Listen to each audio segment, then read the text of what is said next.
Hey folks, how you doing? Let's see if we're live first, and then we'll do all the cool stuff that comes along with it. So checking my channel and looking at my live stream. Spelljammer and Eberron equals Asteroid Belt campaign. Hey, looks like I'm here. Checking my volume. Hey, sounds pretty good to me. All right, cool. Let's drop that down, and I'm gonna grab the blip there. I'm going to do some social media posting here real quick, and then I will explain to you what it is that I've got going on. So, checking in, making sure, did the thing. Okay, cool. Hey guys, my name's Theurgy. I create role-playing games, I illustrate them, I publish online, and I've been focused on creating Dungeons & Dragons content. Oh boy. Well, let's see. I've been a DM since 1987. I've been using Eberron as my homebrew campaign world of choice since 2006. I've been a Spelljammer enthusiast since the box set came out, like in 92, something like that. And I've been creating content for 5th edition Dungeons & Dragons on the DMsGuild since 2017. So, a lot of cool stuff going on here. Today, right now I'm flipping through social media just to shout out at people, let them know I'm live. But what we're going to be doing today here is we're going to continue developing the Eberron Spelljammer campaign that I've been running for my team since, February? Yeah, since February of this year. Typically run a 1 to 20 level campaign in about 200 to 250 hours, and but this is a different structure. We're not using it's more of a cipher system game than 5e, but it uses the bounded accuracy ability check system from Dungeons & Dragons and other 5e game engines to basically create a fast, light, Beckme style narrative system. It's not like it's lower grade. It's like somewhere between Dungeon Crawl Classics, Shadow Dark, and Cipher System is probably like the Venn diagram where this game system sits. I don't have a name for it yet, but it's been coming along really nicely. So it's just to remind everyone who isn't yet, to remind everyone that's aware, but to help indoctrinate those that aren't. Basically, the world of Eberron has an asteroid belt that surrounds it called the, what is it? What is it called? The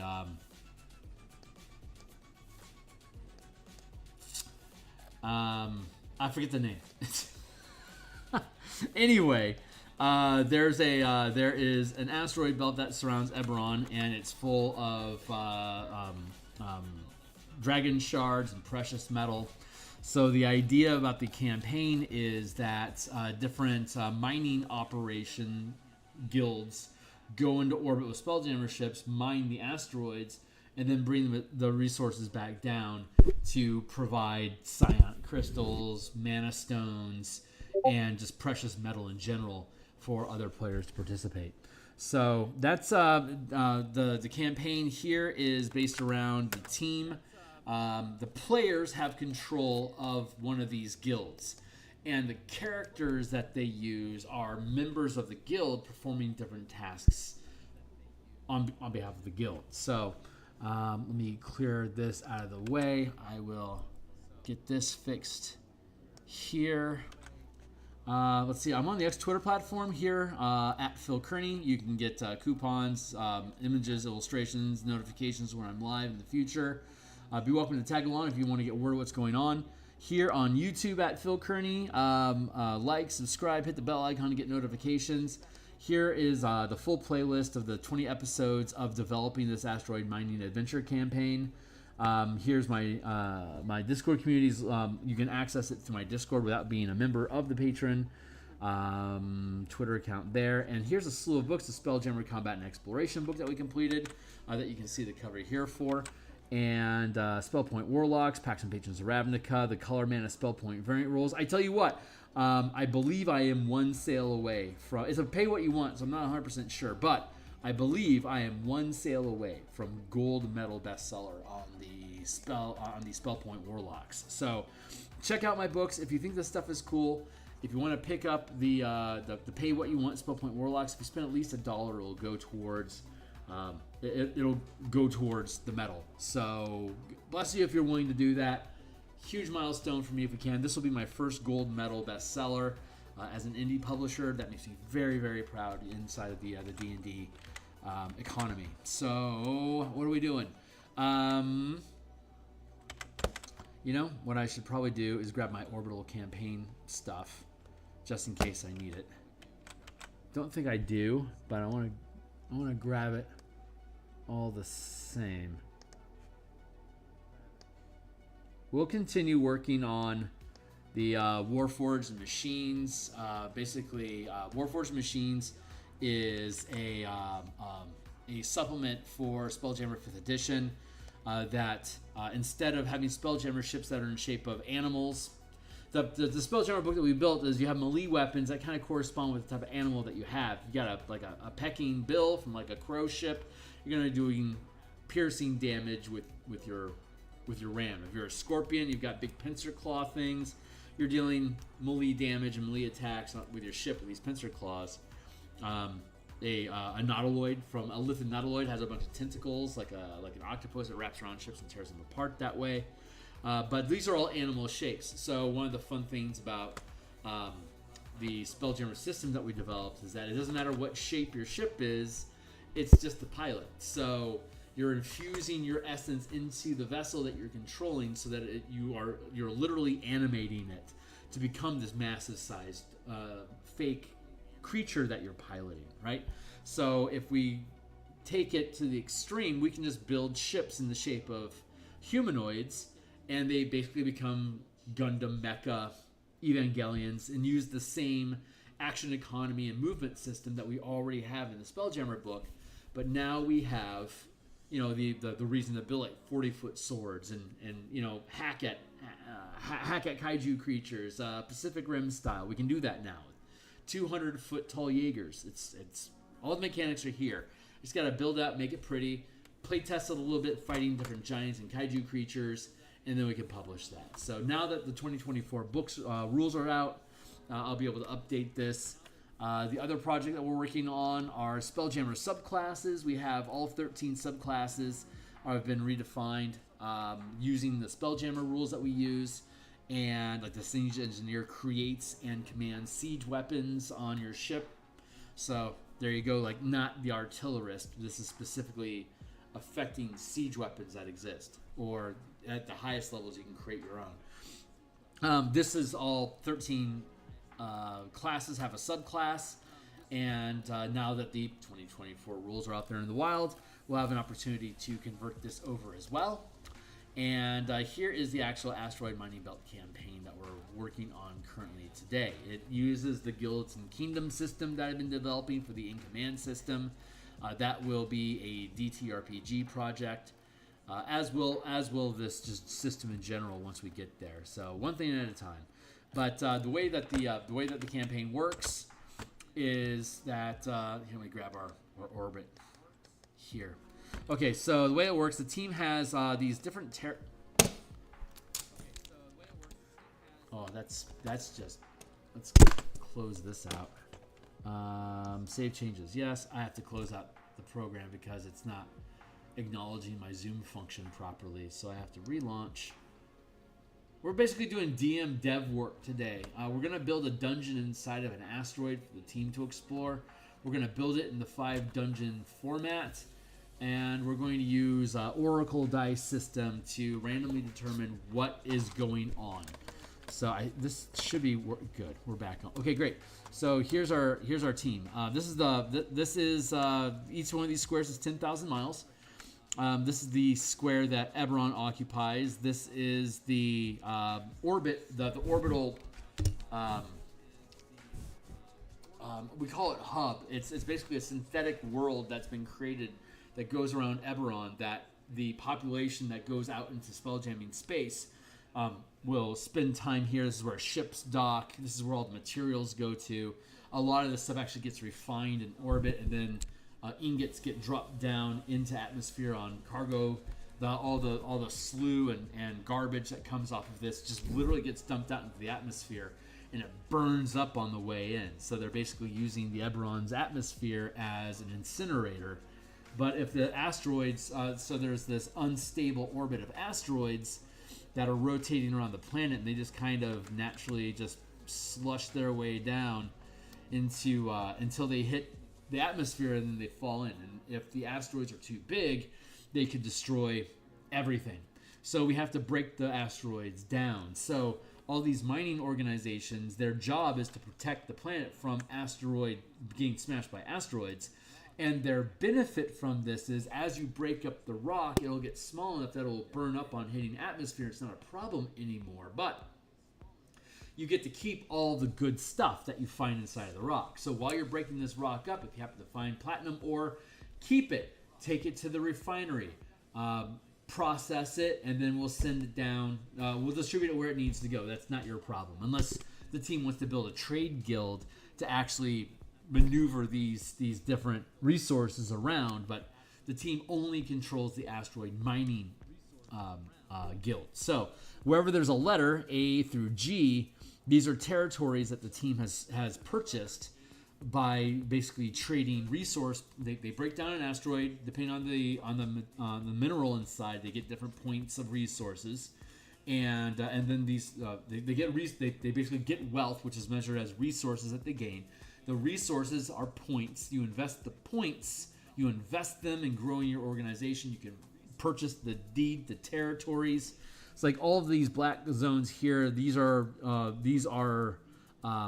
purchased by Droam. These are purchased by Dargoon.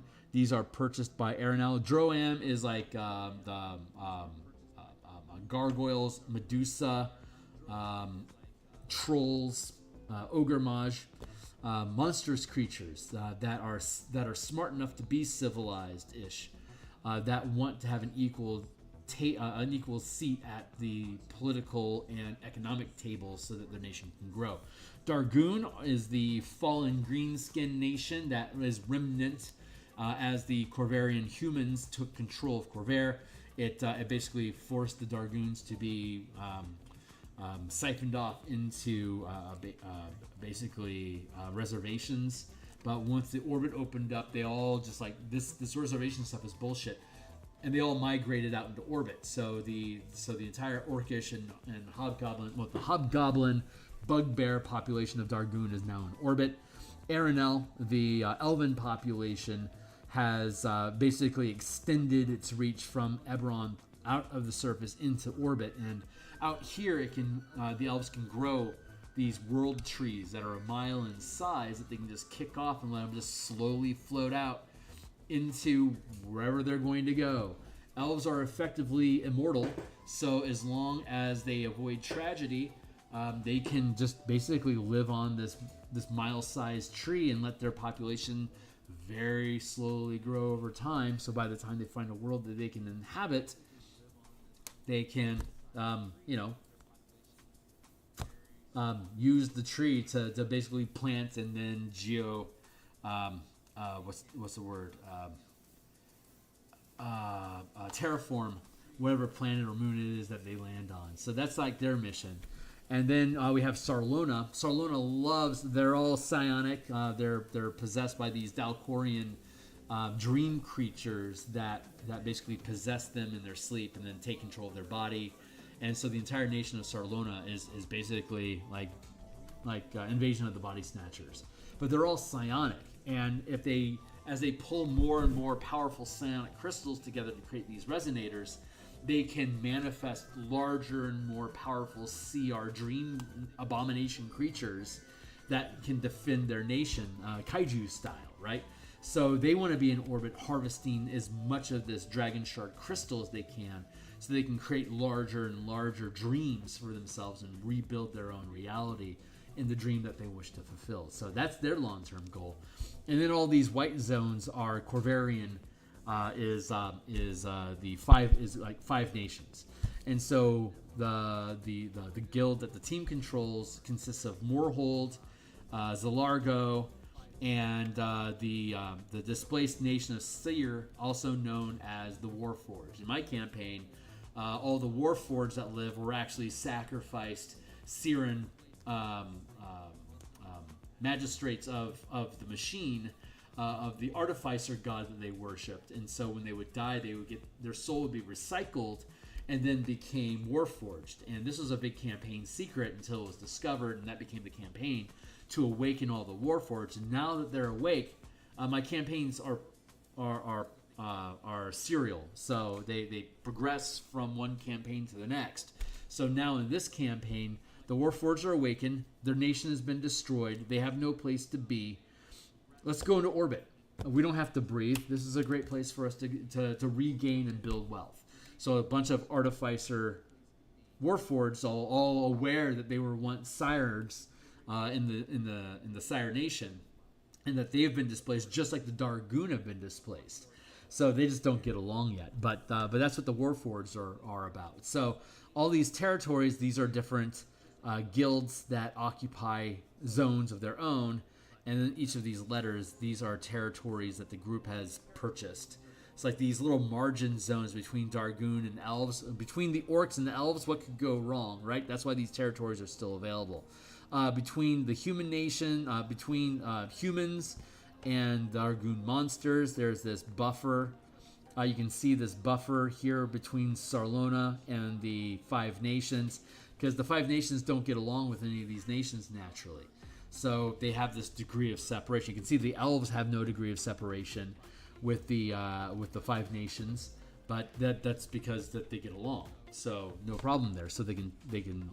So the team is attempting to squeeze into these dangerous war zone territories to try to mine them, and they've been having, like, some of their miners have been striking, refusing to go into a war zone to extract minerals. So what's going on here is as an asteroid goes in orbit, it slowly swirls its way down, and it hits orbit and disappears. So the path for these things to go through, it's like this, right? So as the team, each and every 10 days, a new batch of asteroids floats into a new territory. So what was A becomes B, what becomes B becomes C, and what was C becomes Dargoon's, like A. So that becomes Dargoon. It floats out of the team's territory. But then 10 days later, it floats back into the team's territory. So when they are every 10 days, they have a different batch of rocks in each of the squares that they're in control of. And then as you break down a rock, another one falls into position. So all these asteroids from outer orbit are slowly making their way inward. And the further out you go, the more valuable the resources are. It's like if we're looking at adamantium, that stuff might be gone by here. Like, it's not going to get any better than that. Like Dragon Shard, that shit's going to burn out like around here. Mithril, probably around here, but like platinum and electrum and gold, that's going to be around in here. And by the time you get down to here, you're looking at copper and just like raw rock that still needs to get broken down. So the further out in orbit you get, the more likely you are to get really, really valuable minerals that makes it worth for you breaking down. And as you get further down, it gets easier and easier just to break up the carbon. All the really heavy metals have been extracted. It becomes really easy to break it apart. So that's how the system works. So here's the fun thing.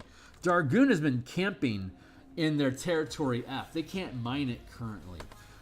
They have each 10 days we roll up new complications and challenges that the guild faces, and then the players decide which one do they personally want to deal with. So one of the conflicts that they're having is here with Dargoon, and the other problem that they're having here is in C, in this low orbit position. What's happened in this rock is that while they were digging into it, they discovered what looks like a temple that's buried inside of the asteroid, as though the asteroid was part of some Underdark at some point, where a temple was built, got shattered, flung out into space, and now it's making its way to Eberron. And that's freaking the miners out. They're like, we're not going anywhere near that thing. Here's the thing. They only have 10 days. If they can't resolve the complication in their territory within the 10-day block of time, this one is going to drift out of orbit and go to Dargoon. And this one's going to drift out of orbit and go to Dargoon. So the team is losing opportunities to gather resources from these two territories. And once they move on, now they're in Dargoon's hands. They're not particularly concerned about this this block here right now. Their main concern is here in C block. So they discover this temple, right? There's Dargoon, they're squatting there, whatever. They're going to send a diplomacy mission to try to get him out of there or find out what's going on. And that could escalate or it resolves, who knows. But they'll deal with that. But what they do want to do, they got recently they've been getting fucked with Dargoon a lot this lately. It was costing them resources. So they see this temple, they know it could be incredibly dangerous. Their plan, since Dargoon will only have it for 10 days, and then it'll go back into their own territory here in G, what they plan to do is to set a bunch of booby traps. They want to explore it, extract what they can, gather what information there is about it, see if there's any cool treasure or anything that can help them. They're going to loot the place. And on their way out, they're going to lay a shitload of traps. So when it gets into Dargoon's territory, they're going to do the same thing. Holy shit, there's this temple here. Let's explore it. But the team just wants to fill it with booby traps. So they're trying to kill off the Dargoon soldiers that go in and check that place out so that they waste enough time with it that it leaves orbit. And they'll then, since Dargoon got fucked up by it, they won't have time to go in and loot anything about it. The team can then go in and break up the rest of the rock before it leaves their territory and goes into this neighboring Five Nations guild and they lose rights to it all. It's not going to survive. It's going to be gone. By the time it gets around to H, it'll be gone. So they only have this one chance here to trap it, G to loot it more, and then let it go because it'll be gone before it comes back again. So that's what their current objective right now is. Let's explore the temple. If there's anything really powerful or important in there, we need to get it out so Dargoon can't find it, and then let's leave booby traps instead. So that's what their objective is. So that's the challenge that I have, and the session is tomorrow, and it's a very light narrative, fun, loose system. So it's very, very easy to build with. But Temple Ruins, there we go. But I need to build a 5-room dungeon out of it. So a 5-room dungeon these are the. I think it was Lee K that provided this list. So thank you. It may have been Sir Atlas. I'm not sure, but thanks guys for providing. These are the 20 different configurations that you can basically put 5 rooms in, as a format for a 5-room dungeon. And here's the 5 rooms. Here's the 5 themes that go with it. I don't know if it was the Alexandrian library that first built the language for how the 5-room dungeon works, but it's a great system. One room is going to have a guardian, one room is going to have a trap, one is going to have a trick, another room is going to have a boss, and one room is going to have treasure, or the goal or the reward. So it's a 5-room dungeon, and preferably, although you can have a linear dungeon that just goes from one to the next, like most AAA games these days, we don't want to build this in that format. We want to have something a little bit more imaginative. So it's a 1, 2, 3, 4x5. So it's a 20 block. I'm going to roll a 20-sided die and use the upper left-hand corner as number 1, and then you can see here down in the bottom is 20. So I'm gonna probably throw my 20-sided die on the floor. It's almost a tradition that I drop my die the first time I roll it for the night, but here we go. Let's throw this to see what room format we get. Number 10. This is going to be number 10 here. So now we know what the shape of the temple is. I may decide to change that, but for now, we know our shape. So we're going to put that in here, here, here, here, here, here. And they're all connected. So here, here, here, here, here, here. This might actually be very appropriate for like an actual temple. So this might be right, but I can modify it because it's inside of an asteroid. It was part of the Underdark at some point. There's some sort of cave-in involving with it. So it was Underdark, and in the Eberron campaign setting, that is called Kyber. And it's a mythical dungeon space where nightmare creatures come to life. If you delve in deep enough, you end up in the plains of nightmares. So like it's a torus. It rolls around. You go into the planet, and it leads you to the outer planes. If you leave the outer planes into the astral plane, you can take the astral plane to wild space. You can take wild space back to the planet. You can land on the surface of the planet, and then go into the dungeon, and now you're just doing a massive planar loop of you moving from inside the earth to the outer planes, back to the astral plane, to the outers, to the wild space of Eberron, to the planet, back into the. So this is just this giant wheel, this toroid of planar dimensional setups. Also, when you go in deep, you can end up in the plane of earth or fire. That could then spill out into ethereal, which could spill into astral, which could spill back into wild space, which could go back to the planet, and then underground, back into the plane of earth.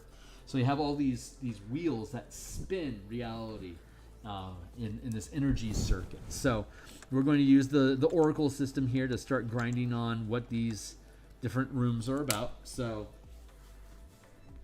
the way that I run the Oracle system, and I've talked about this before, is I use 2 6-sided die. One is the question, the other is the answer. You can only ask yes or no questions, and it'll answer yes or no.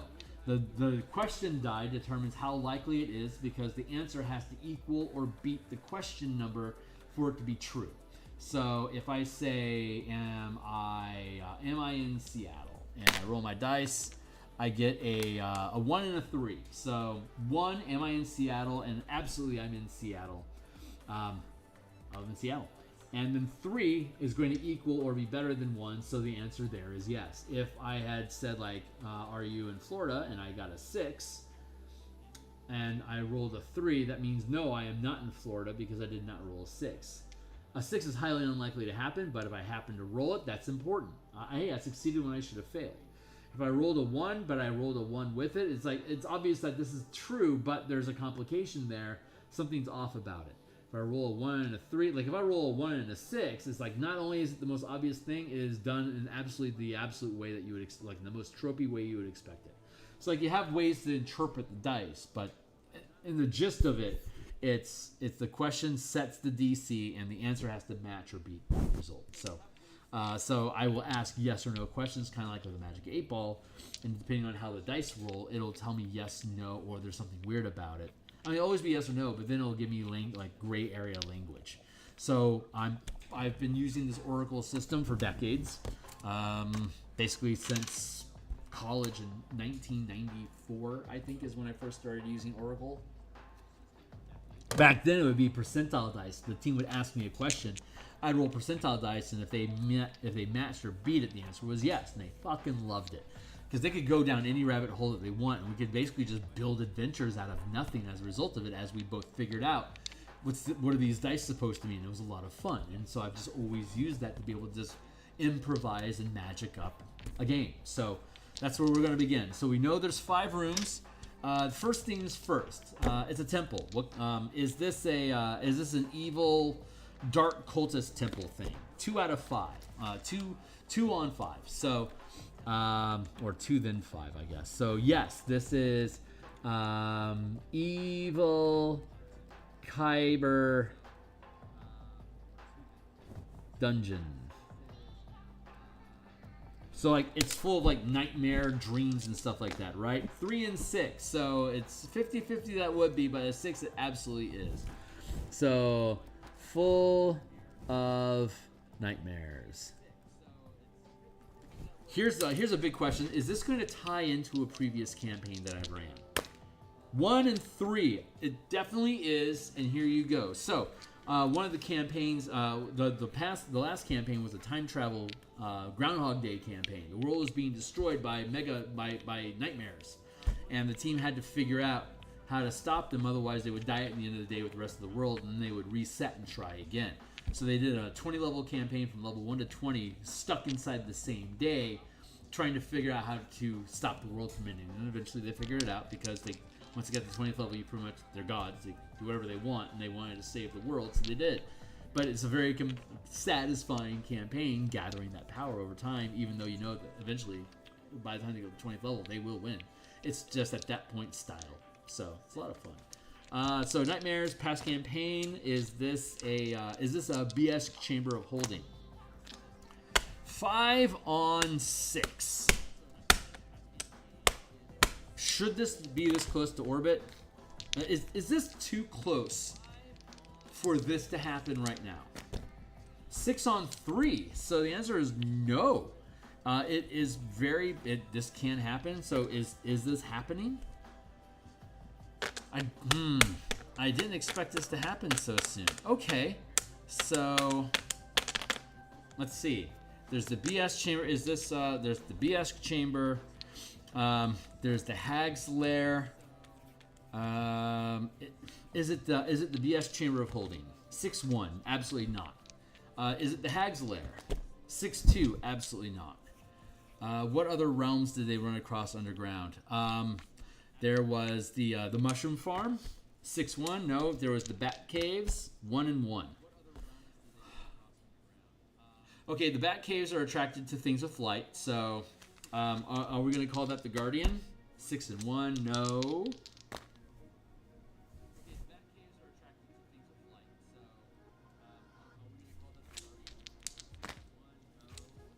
So we have 5 rooms. I feel like Guardian, Trap, Trick, Boss, Treasure. On a scale of 1 to 5, Guardian to Treasure. Boss. Huh. Okay, so the boss is up front. We go 1, 2, 3, 4, 5. So boss is in the first room here, 5, which probably means this is going to be the last room that the team accesses. And then this top room here, I've got a D4 left, so let's go ahead and roll. Let's see which one that one is. Number 3, which is Trick. Let's go to 3 is Trick, and then we've got 3 left. So 1, 2, 3, 4. Number 4 is, oh no, number 3 is Trap. Number 4 is Trick. There we go.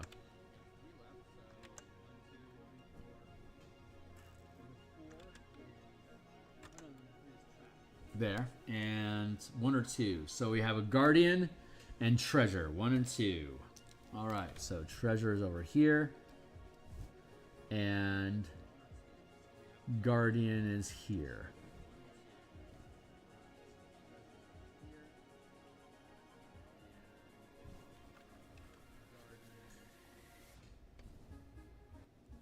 Okay, so let's see. Trick, Trap, Boss. So we have the surface here. I'm looking at this structure and I'm figuring out how does this work. So we're here, we get into the area. Maybe it has like this massive open chamber.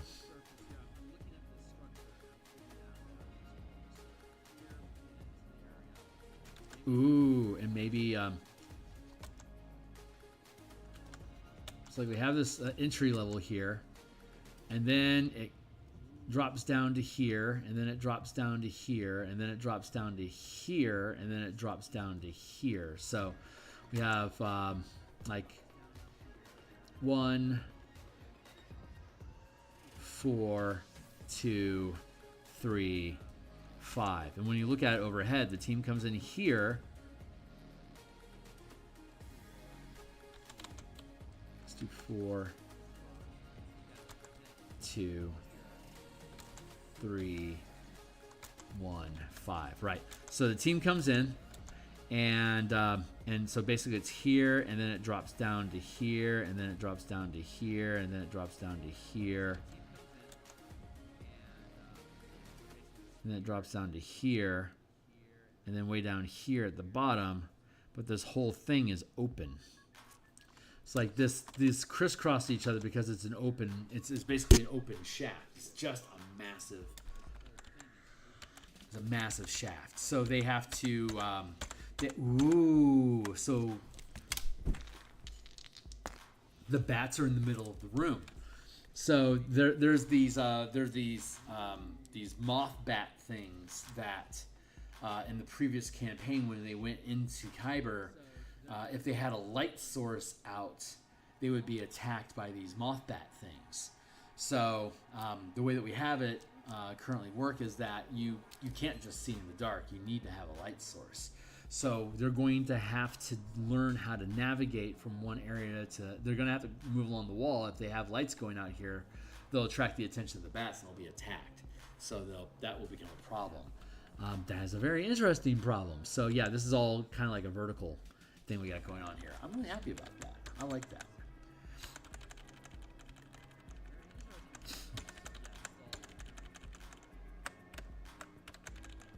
those things. We can take this. But you know, this is how I create dungeons. So I use a lot of theater of the mind. I'm not big into, despite the amount of tactical combat stuff that I use, a lot of times when I'm at my home table, I enjoy theater of the mind. I only use tactical maps when it's necessary, or it helps improve the narrative of the battle.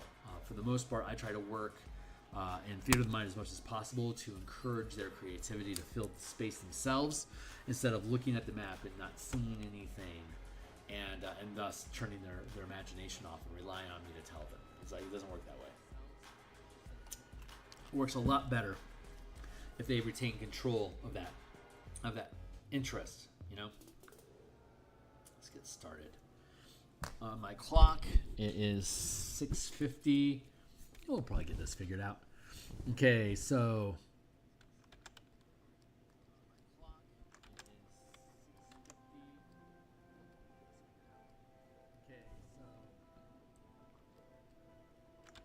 we're gonna go.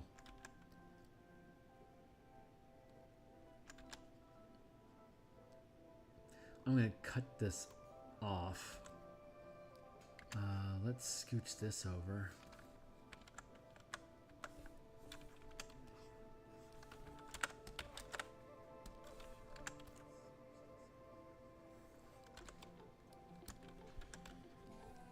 Dun, dun, dun, dun, dun. I'm just gonna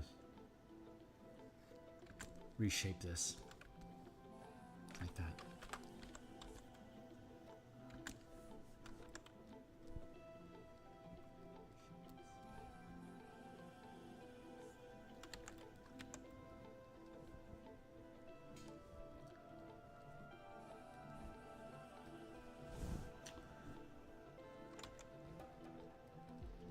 Trick.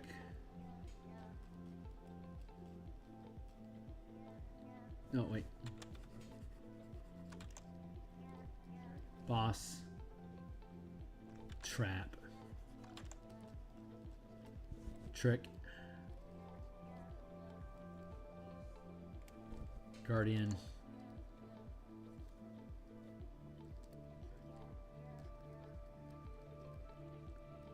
Treasure.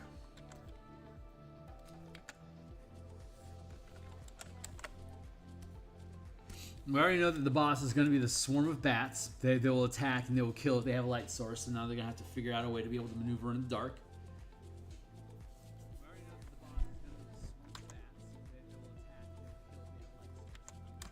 So let's start defining this stuff. Boss equals light. Light bats.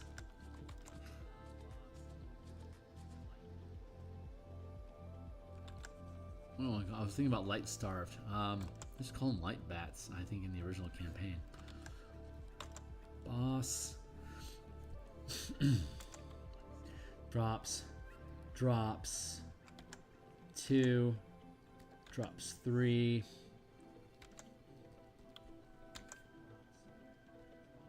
And then drops 4.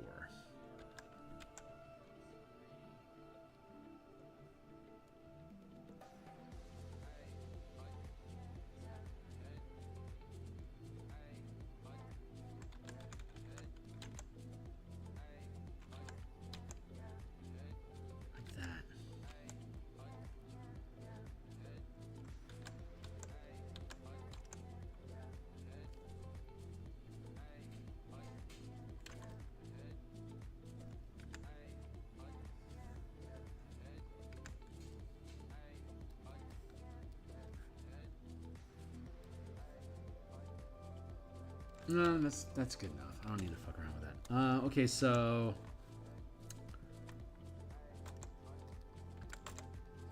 A, B, C, D, E. A4 boss fight.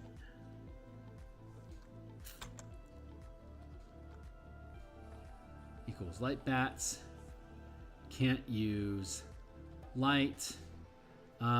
This is a 4, 5, 6, 7. This is the second rank, so 7. DC 21 threat. So they're making ability checks, and every time they fail an ability check, they're penalized, either taking damage or have some sort of additional complication. So light bats as a that is a C6 challenge of 6, and then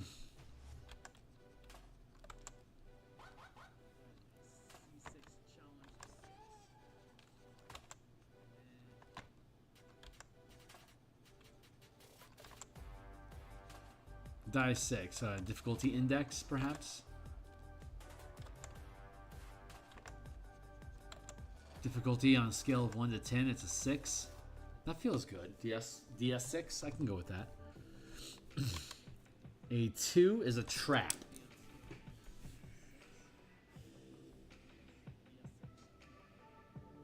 Is it an intentional trap? 1 on 4, yes, there's an intentional trap here.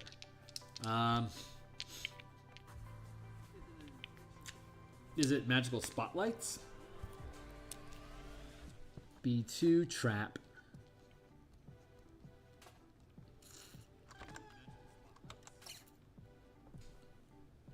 Okay, they attack the light, yes? So... Ooh, that's interesting. Maybe that should be a trick instead? No, we're going to call it a trap. It is...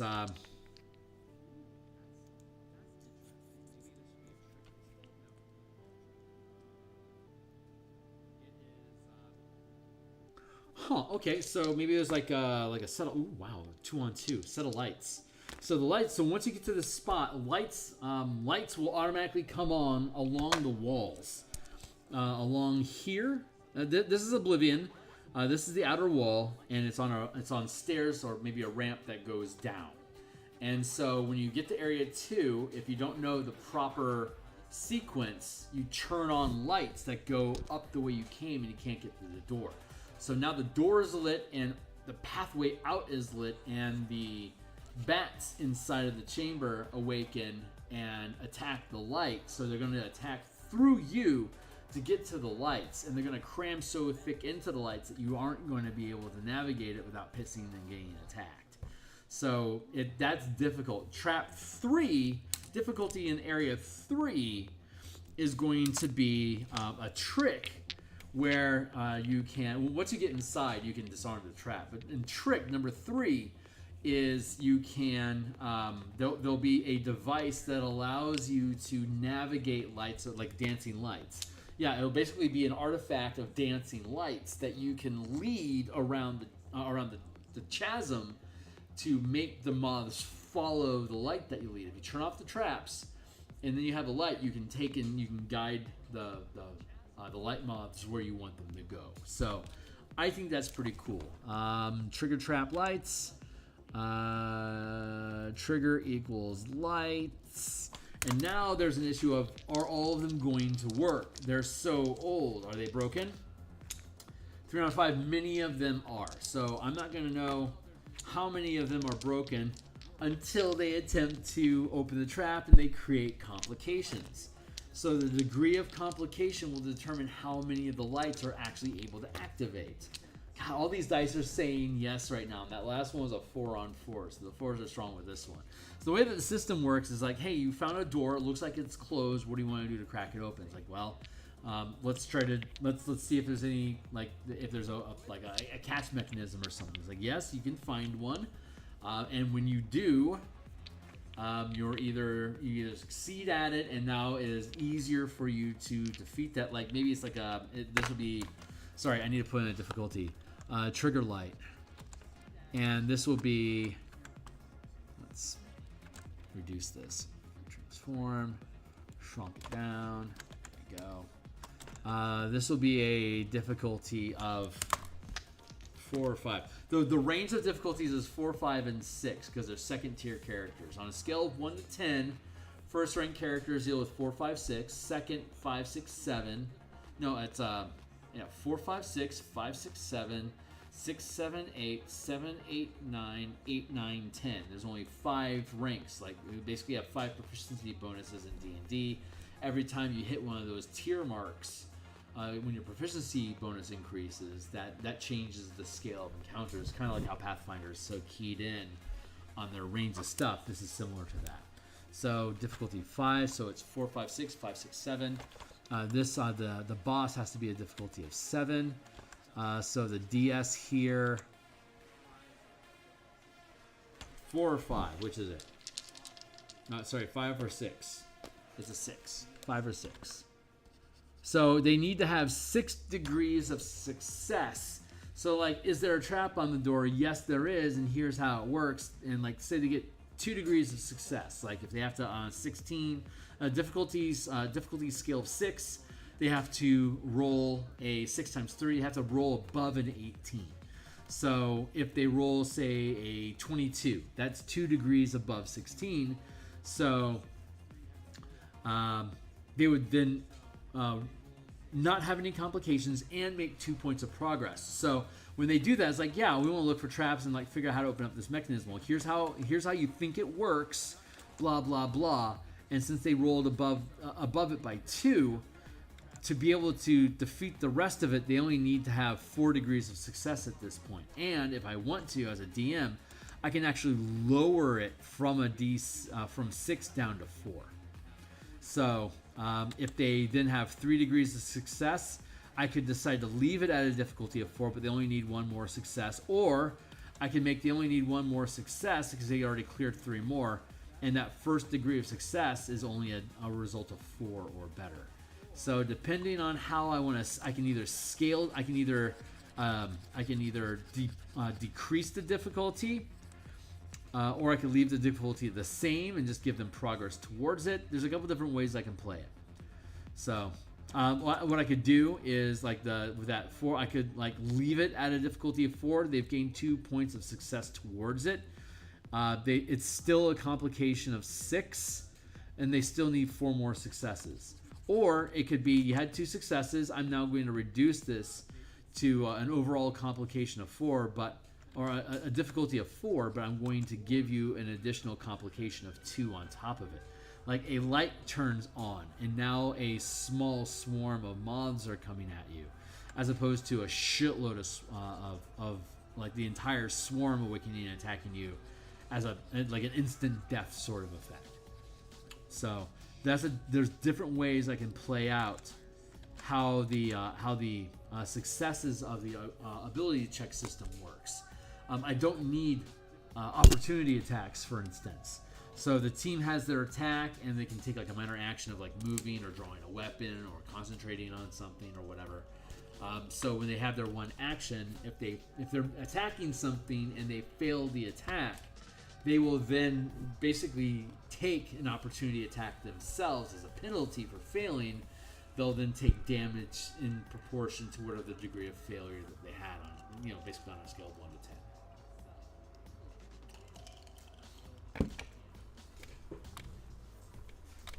And usually that difficulty is like X hit points. Like you have 5 hit points plus 5 hit points per tier. So at 5th tier, when you're capped out, you'll have 30 hit points. And like a threat will be like an 8, 9, or a 10. So if like you utterly fail your die roll and like get a 1 versus a threat 10, it's going to score 10 points of damage on you. And if you're like first rank, you're automatically dead from that, because that's the amount of damage that it deals. At 5th rank, when you have 30 hit points, you're unlikely to roll below a 7 ever. So that 31 that you have to roll depleted by 7, 24 divided by 2, divided by 3, round down, that's 8. 24, there you go, that's an 8. So you could still take 8 points of damage, even though you rolled a 7. You could still take 8 points of damage from that threat, because it's a horrible roll. If you rolled a 31 or above, you'll take no damage from them, and you'll make a little bit of progress, like 1 point of progress out of 10. So that's how the scale system works. Very liquid, very, very fluid system. So let's go to C3 is trick. And the trick is dancing light control.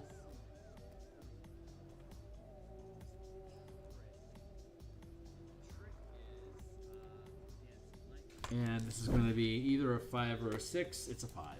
So taking control of the lights, figuring out how the light works is a difficulty is a 5, so they'll eventually figure it out. Any complications along the way can like deplete the effectiveness of them, or could accidentally trigger when they didn't expect it to, so they attract moths to attack them.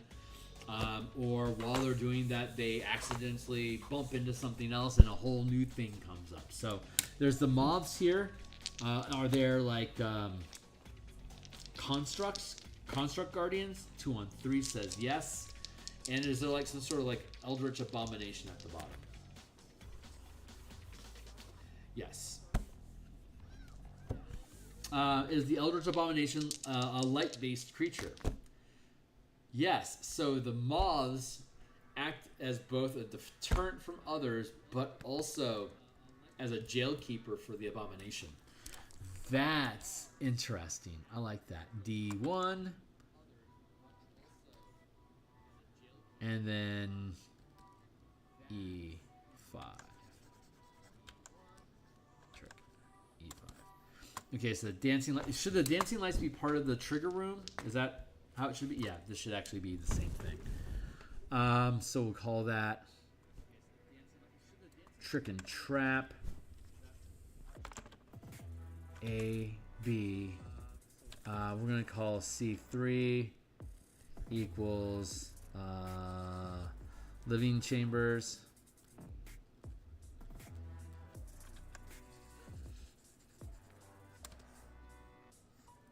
D1.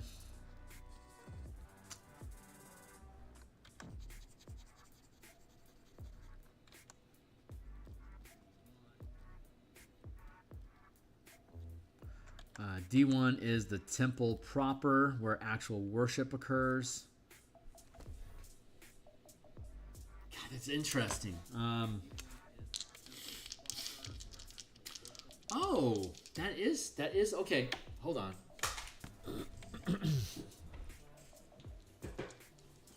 Maybe this is the treasure like a some sort of trapped spirit? A 1 and 2. So yeah, the treasure is some sort of like an angelic creature, like a force of good. 2 on 6. Woo! Yeah. Okay, so the guardian. So the creature emits light, so it's trapped there. That's the treasure. The guardian, the boss is the bats, but the guardian is the guardian. Is the guardian a creature? 5 on 2, no. Guardian is not a creature. Is the guardian a magical seal?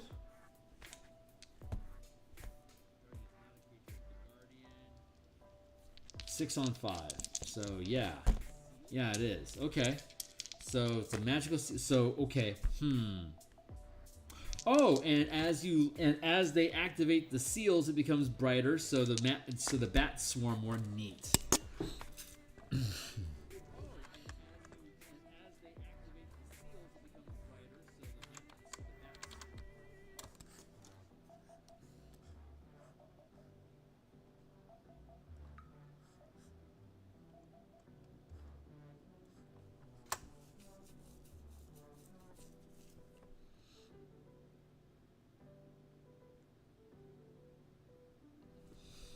So D1 is the guardian.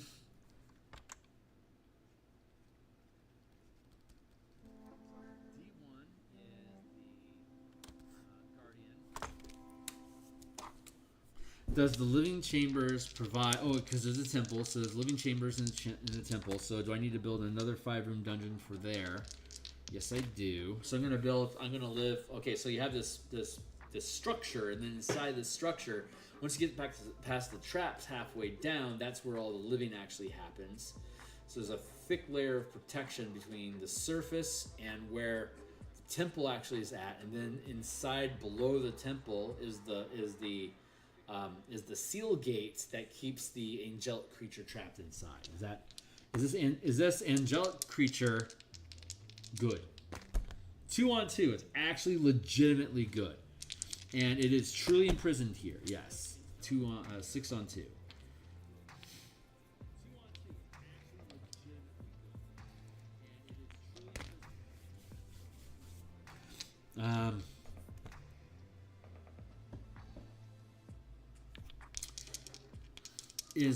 Okay, so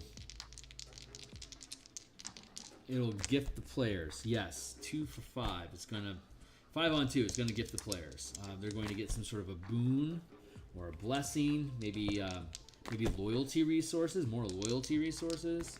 We'll figure it out. They're going to gain something from this thing. It's gonna give them good. So E is treasure. Thank you.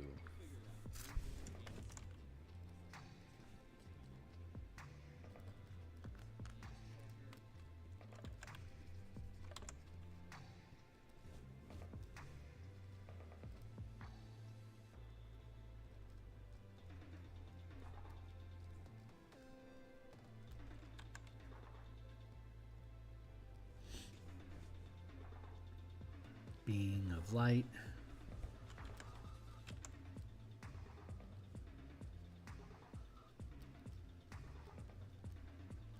Draw runes. DS5. This is DS. I don't need a challenge for treasure. DS5, 6. Which is it? 5, 6, or 7? 5.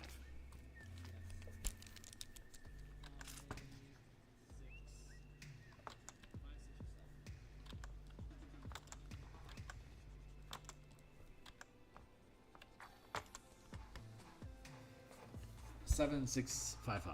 Okay, cool. So the trap is front-ended on them. That's good. Once they get past that, they'll be happy. Being of light offers what? 2d6 resources? No. 1d6 resources? Stacked. 1d6 resources? No. 1d8 resources? Wow. Okay. D6 plus 6.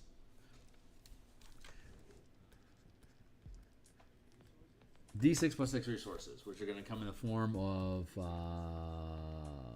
loyalty. Is that right? Loyalty? Knowledge. Lore. Sorry. Lore. 5 on 5. Definitely on the lore.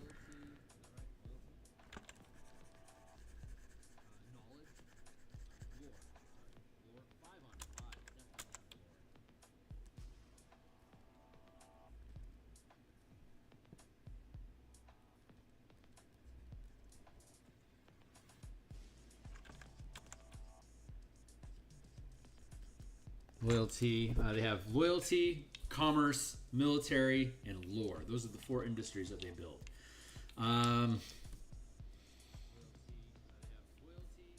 Loyalty and just raw resources? Yeah.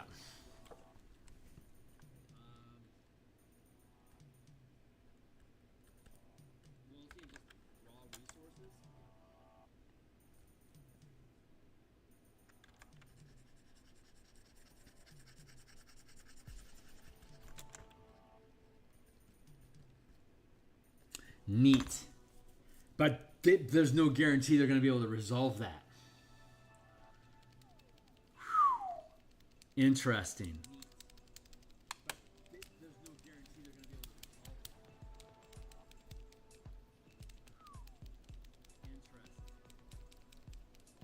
Wow. Yeah, this is interesting. I'm going to be interested to see how they resolve this. This is a good framework for a dungeon. Like I can riff off of this and just make up details about the trap trick of the lights.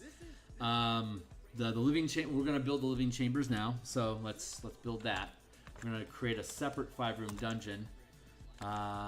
So.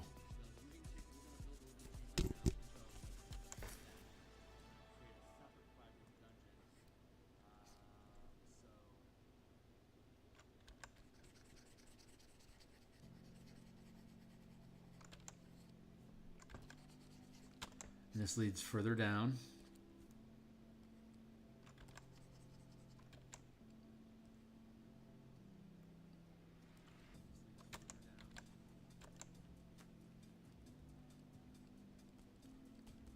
trap.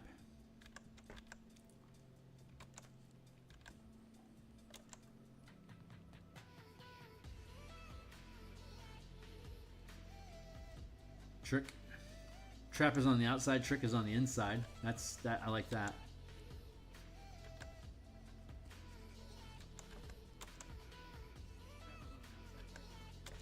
It's like a window. Is that what's going on here?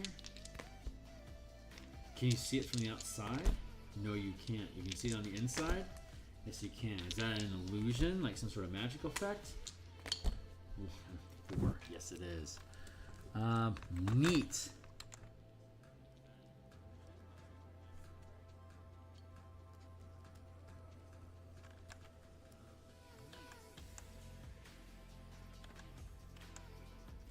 It's just an illusion of rock that's placed over it, so it looks like it is, but it's actually open. It's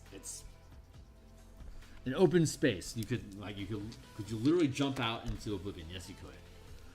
So they have to have that concealed because the bats would go crazy. Cool. Okay, so here's our base, and let's build a 5-room dungeon out of this. So let's go 1, 2, 3, 4, 5. 10, that is a 4.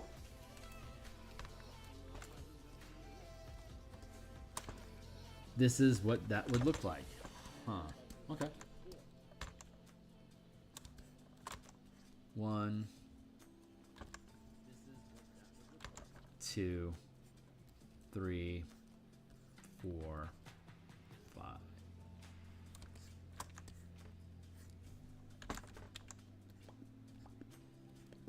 And this would be the temple, like the temple.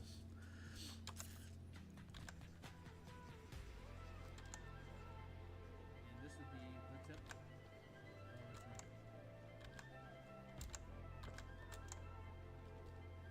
So that would be treasure.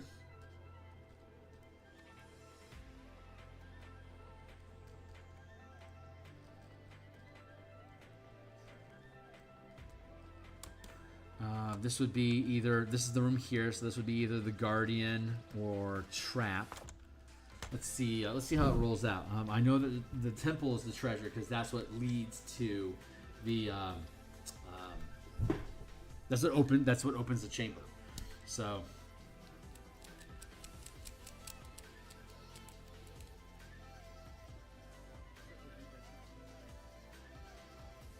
I feel like I should flip this.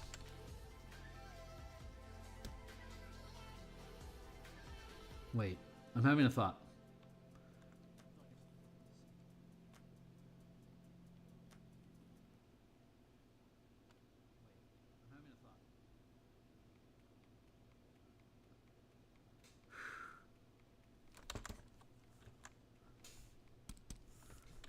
Here.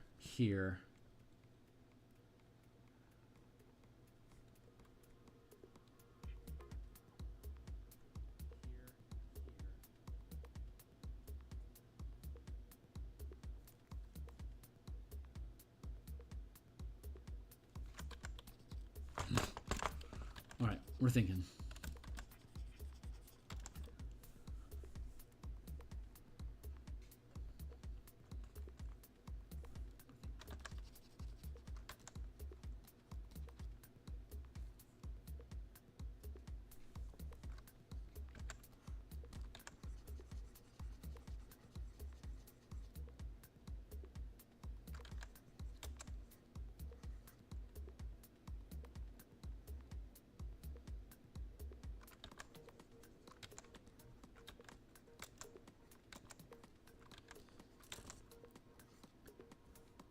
Living chambers.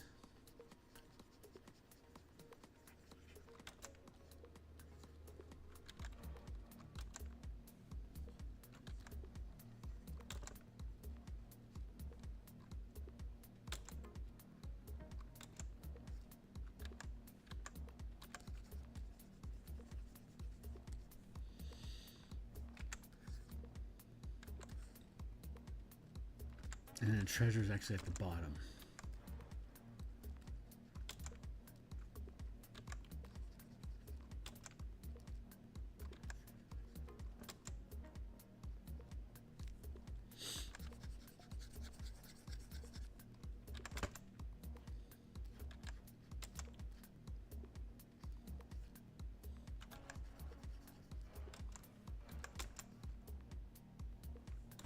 Okay, this is making sense in my own mind, at least.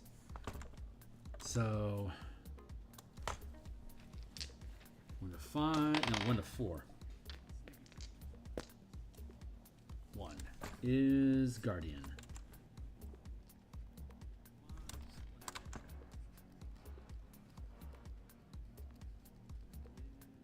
Let's make it trap.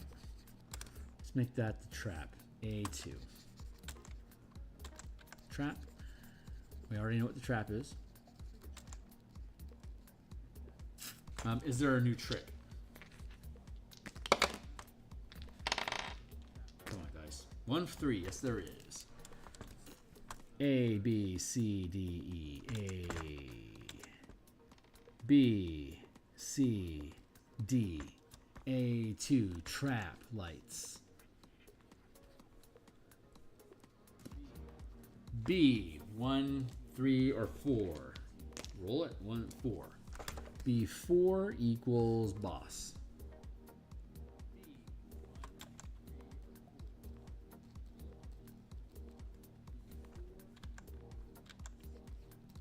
And difficulty is going to be 5. And then we have C. It's going to be either 1 or 3. It's 3. C, 3, D, 1,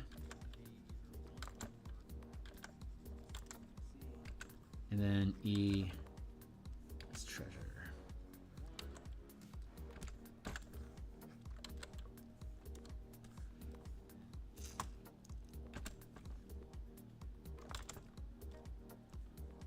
Three is trap. No, trick. And then D1 is Guardian.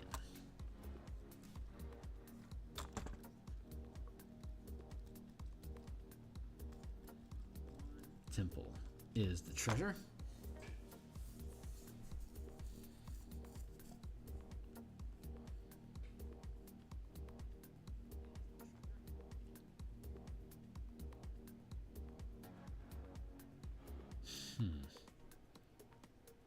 They're all interconnected.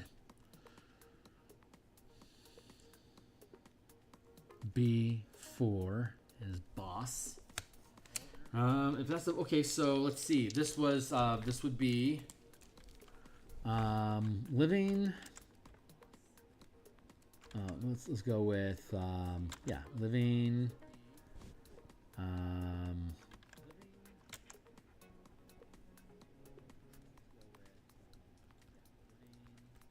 Treasure, true. 1 is the door glyphs.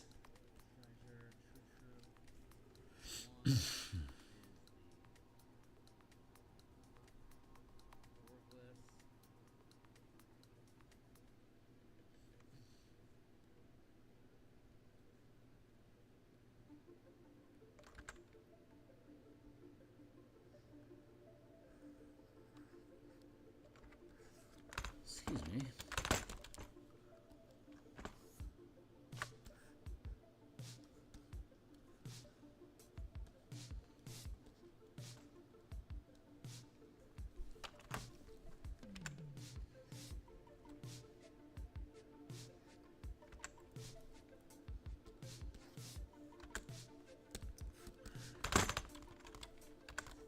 That and free trim. Come on, buddy. Work with me. Thank you.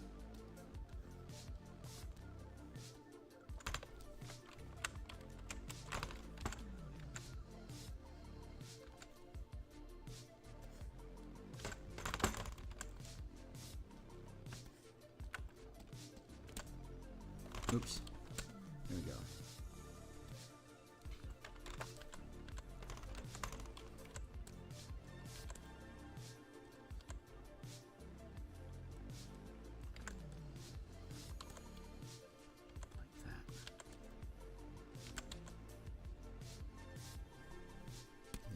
This.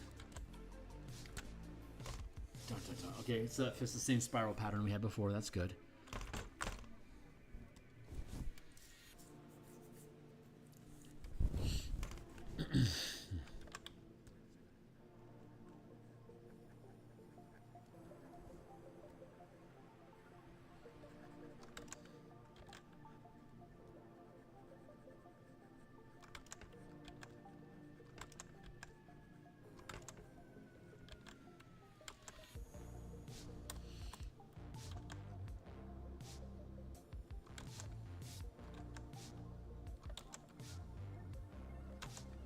Okay, so this is all interior.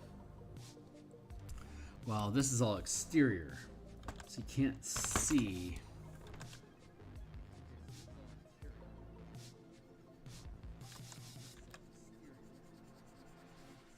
What's going on here? This becomes a dead end. So we only have these two things.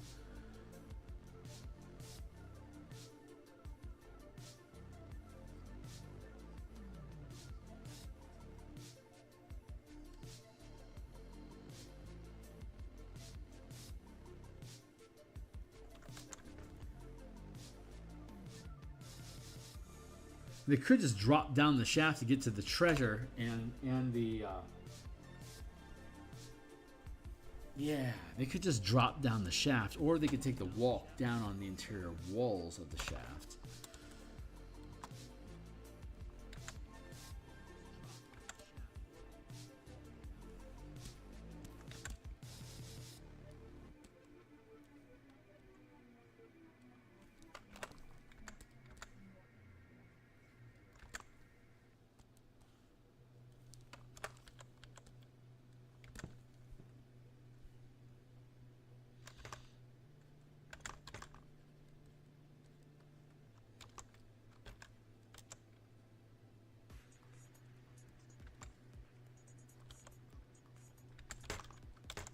Here, okay, so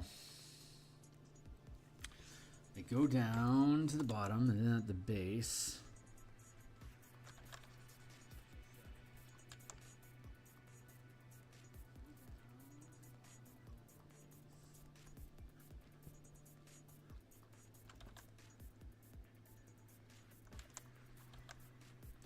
Every time they piss, okay, you only have 10 days to take care of this temple before it drifts into Droam territory. Every time they piss off the bats, they have if they can't go into the main shaft, into or out of the temple for 1 day. It takes 1 day for the bats to become dormant again. So every time they fail, they lose a day. So they can go in, they can fuck around, and then they have to run away. That's a good gamification. That's a good gamification.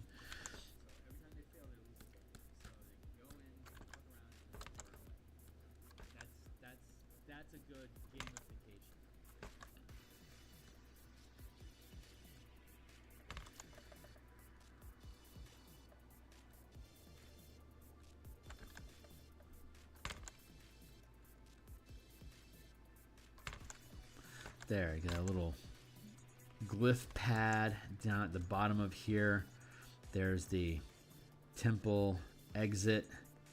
So you have the temple here that leads down, and then you exit this little cavern entrance here that leads to the center.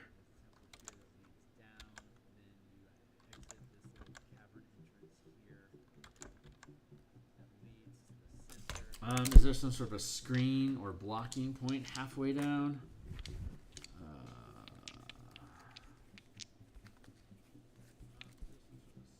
No, there's just roosts.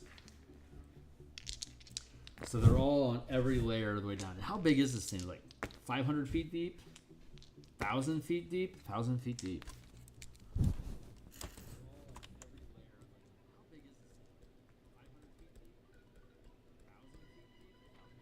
And like what?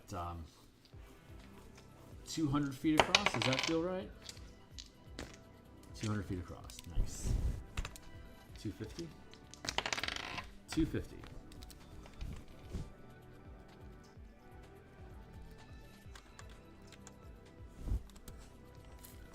So here's the traps and stuff. You get past that, you get to the living areas, which like includes storage, barracks, kitchen unit,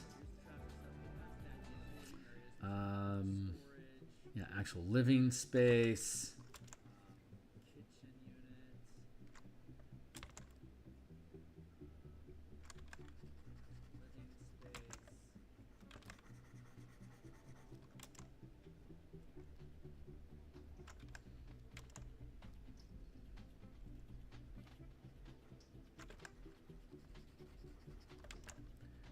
Barracks. What happens in B?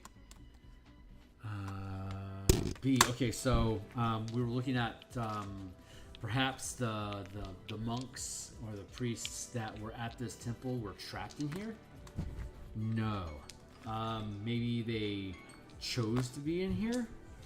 No, they weren't trapped. They didn't choose. They died on accident. 6. No. Are they? They had to be. They had to be physical at one point to operate the lights, right? No.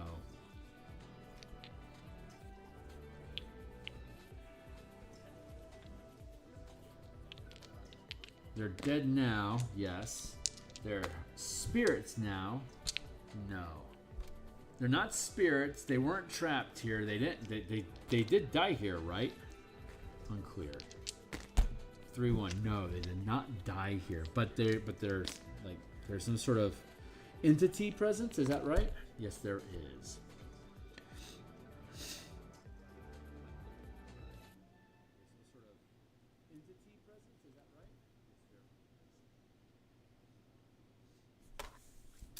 Is there a lantern archon that's trapped in here? Shit, no. Ah, that would have been cool though. Like if there was like an angel scout that was looking for the trapped archon and got stuck in here.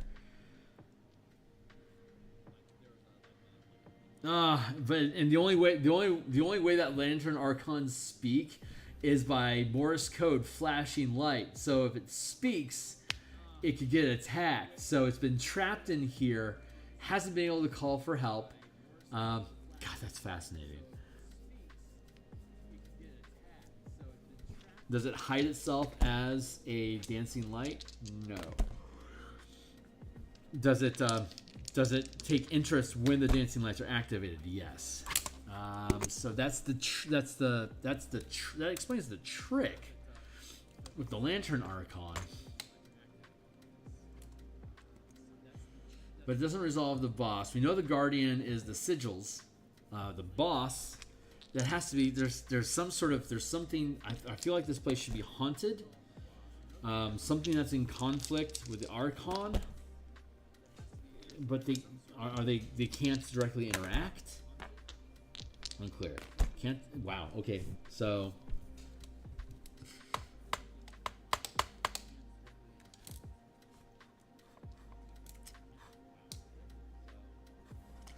Maybe it's maybe it's shadow creatures? No. But barely. Shadow creatures, not shadow creatures. Is it darkness creatures? Is it Grimlocks? Okay, so this place was populated by a bunch of blinded monks. And are they immortal? Yeah.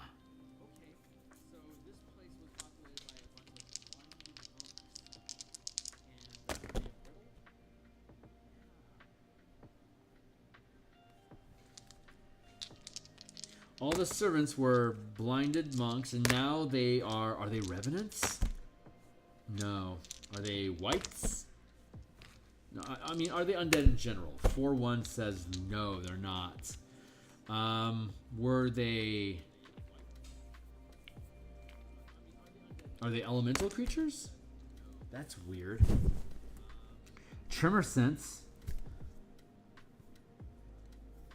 And everything, wow, that's weird.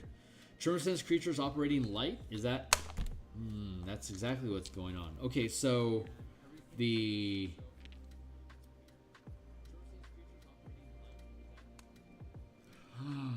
okay, so these elemental creatures operate only on tremor sense. They don't have eyes, they can't see, so they can't actually interact with the locking mechanism, because the locking mechanism is pure light.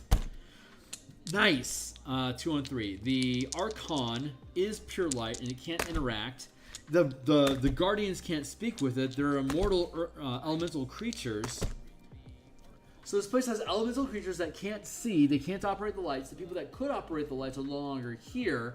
They were overseeing, like, pet keeping these elemental creatures, but now that the Guardians, now that the keepers are gone, the elemental creatures have just basically been lamenting here, and the Archon got trapped in here. There's the bat population, that swarms. Are these things unnatural? Yes, they are. They spirit creatures. They're beings of hate that are spawned by the energies that trap. Oh, so once they disarm the trap, the bats disappear. Yes, they do. There, we've just completed our adventure. So they have to make their way down. They'll be fighting elemental creatures that don't see, that operate off of tremor sense. The things that they can interact with have are inlays, or like fresco, with indents that they can touch and feel with their tremor sensing, so they can read the walls and all the information that's there, like pictographs and stuff, but they can't use the trap mechanisms. They can't operate the doors. An Archon got trapped in here at some point. It has no physical body, so it can't interact with any of the pictograph systems or register as tremors. So it can't open the doors and operate within. Oh, that's super cool. And if it does get access to the main shaft, it's going to awaken the bats and they're going to attack and destroy it because it's made of light. That's perfect. What a cool fucking dungeon. Woo, this is neat. Okay. So, yeah, that's, wow, that's super cool. I am very, very happy with this dungeon. So there is no way they're going to get through that in one session. So I think that's a really good building block for us to be able to move forward with from there. So I'm going to shift gears now that we got that out of the way. Holy crap, that was cool. I'm going to shift gears. God, I'm so hungry. Why am I so hungry? And it's ridiculous how hungry I am.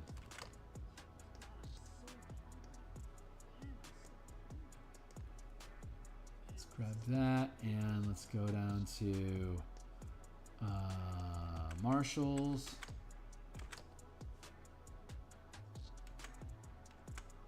Here I am.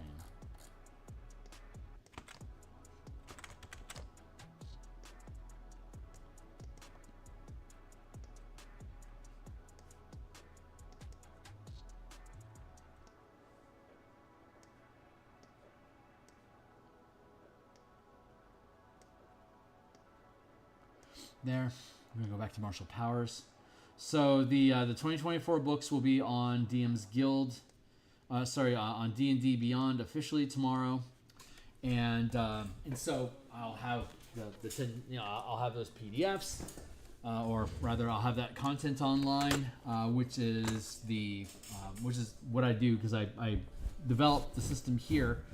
On stream, so I want to make sure that there is a digital document we can reference to be able to look at stuff, to be able to compare languages to. That's important to me.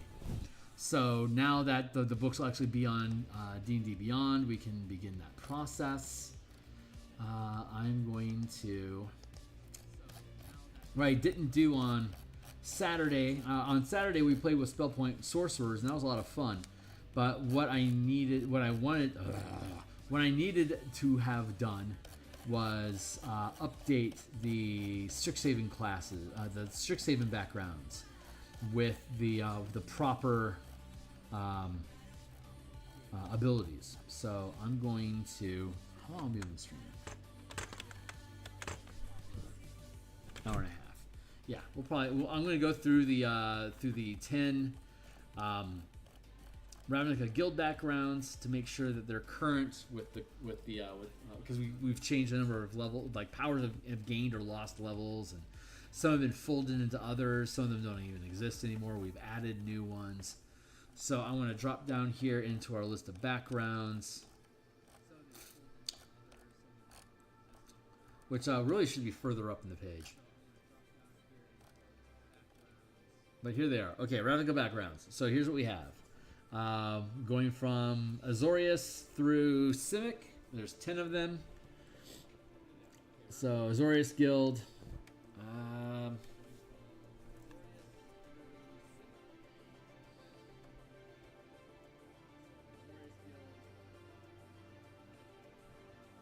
Yeah, we'll still give you cantrips. That's cool because you get cantrips. We'll give you cantrips.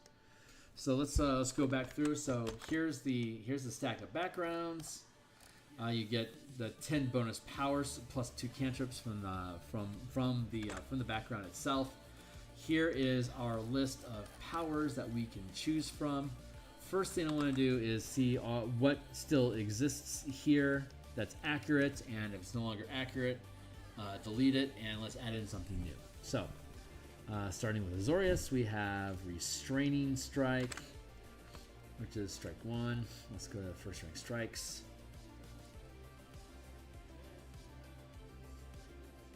And we're going to be, I won't be on tomorrow, but on Wednesday we'll be diving deeper into this again. Restraining Strike is still first rank. Good.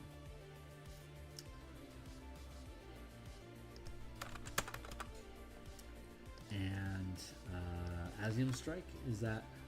Yeah, that's 2. And then we have Countering Attack, which is a reaction. I believe that is still a second rank reaction. Yes, it is.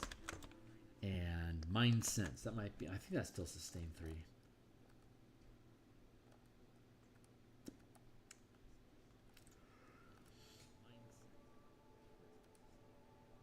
Ghost Walker, Mind Sense, there you go, 3, good. And Provoking Strike, I believe that's still third rank.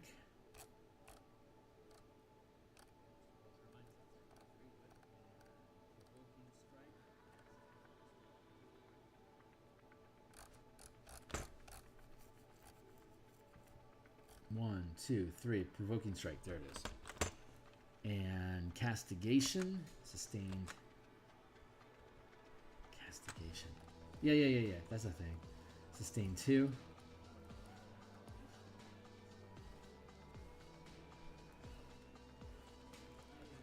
You always know which direction they're in. Good. Anchor. Reaction 3. I think that's true.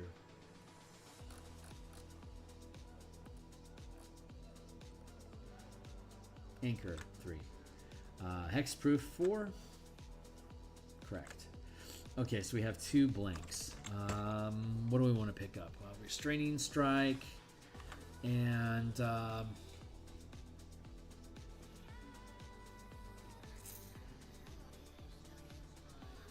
maybe there's a feat that we like.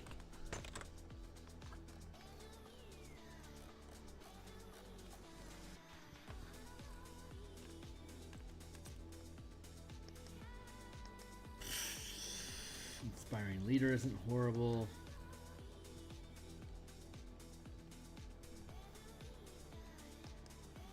Warlocks, Actor, that's not bad.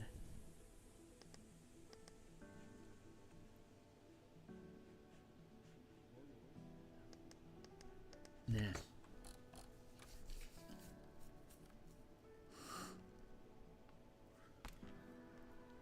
Push, sap, slow, step, topple of X. Nah. None of those match. First rank, is there a sustained power that we think is cool? Trap Springer, Rogue Stance, Range Skirmisher, Power Shield, Omnilinguist. Omnilinguist is pretty good.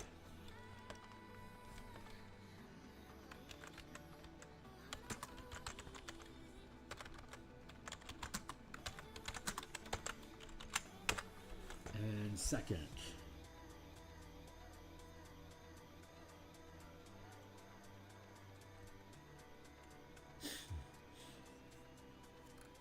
Let's see. We already have a strike. Don't need another one right now.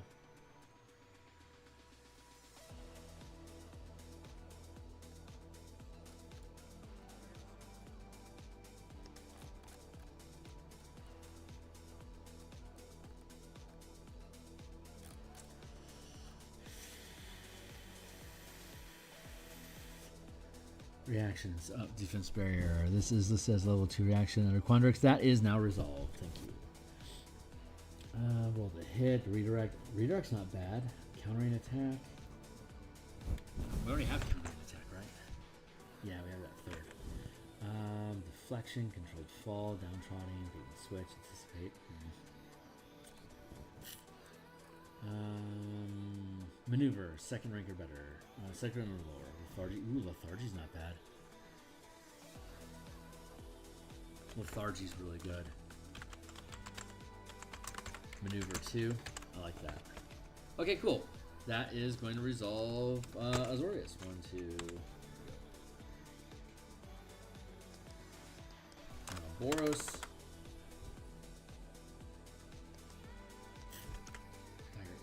Radiant Strike, I believe, is still first rank. Yeah.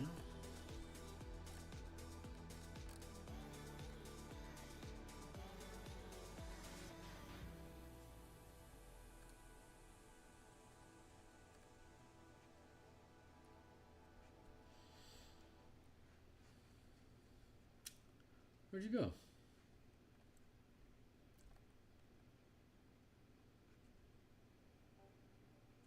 Oh, that's right. We folded Blinding Strike and Life Stealing Strike into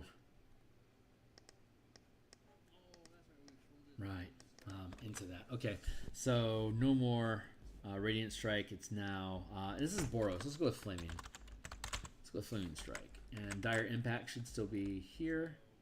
Correct. Rally.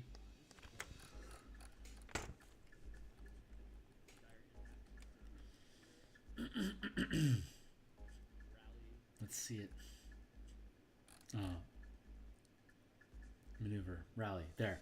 You and one ally you can see gain a number of temporary hit points equal to the result of one power die roll for each mana spent. Flaming Strike, Dire Impact.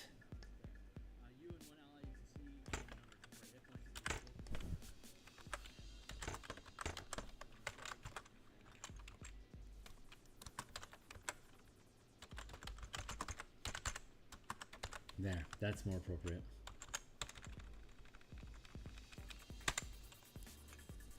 Asm Strike, Dire Impact, Blinding Strike.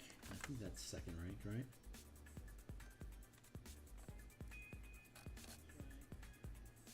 Lots of strikes. Asium and Blinding Strike, yes and yes. First Strike, Exploit 3, correct? Yes.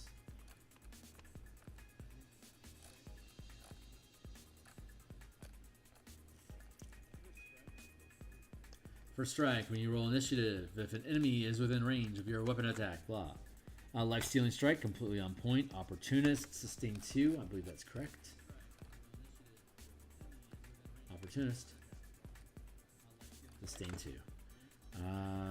Rite of Revival, yes, and Indestructible, Sustain 4, that feels right.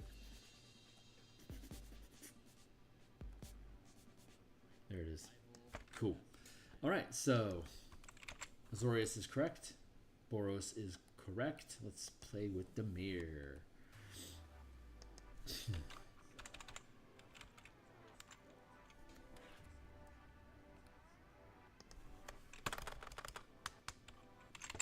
Subtle Channeling, Exploit 1 makes sense.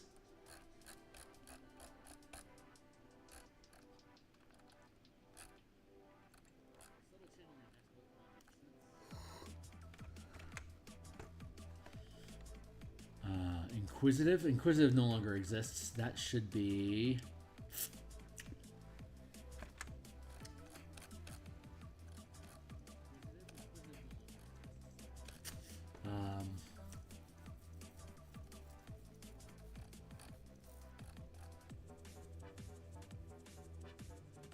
actor.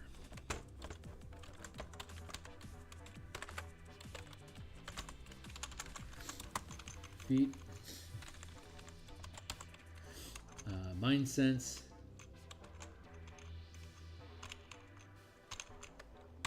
And Sus 3. Rogue Stance is Sus 1. Theurgy is a good one. We'll go with that.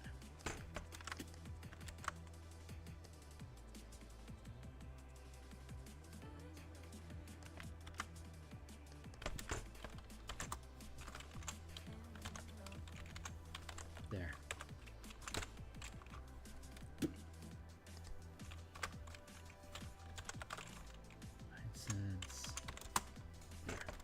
Delusional Strike.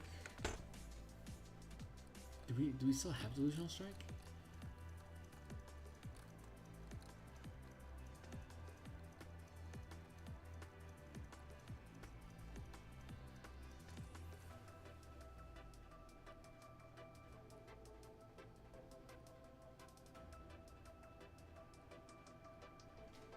No, we got rid of Delusional Strike.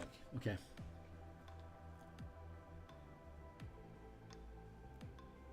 Keep Flicker Pounce, that's for sure.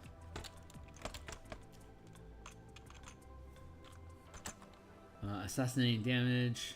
Is that what it's still called? That's an exploit. Thank you, timer. Assassinating damage, correct. Unstoppable, correct.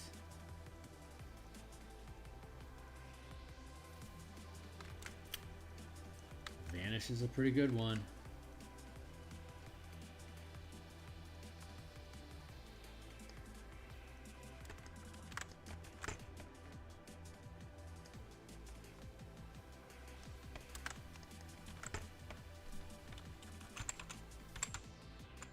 We'll do that. Rogue Stance and Vanish. That's a Demir thing to do.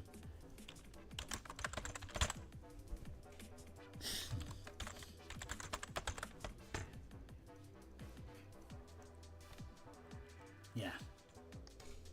1, 2, buckled shoe. Struck down to Golgari.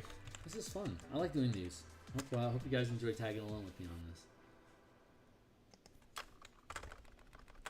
Alright, Golgari. Dancing Lights for the Dying. Restraining Strike and Poisoner Feet is fantastic. Natural Hunter no longer exists. X. Unnatural Resistance no longer exists. Let's double check Restraining Strike first rank. Yes. Poisoner Feet still exists. Yes. Poisoning Strike I believe is second rank. Because the poison condition is actually really fucking good.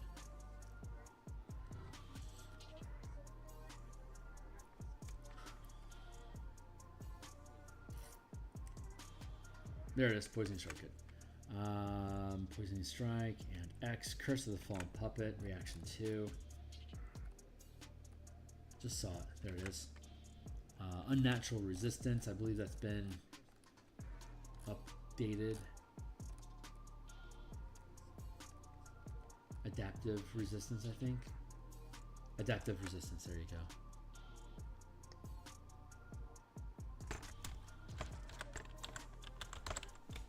And it's now a first rank sustainable effect.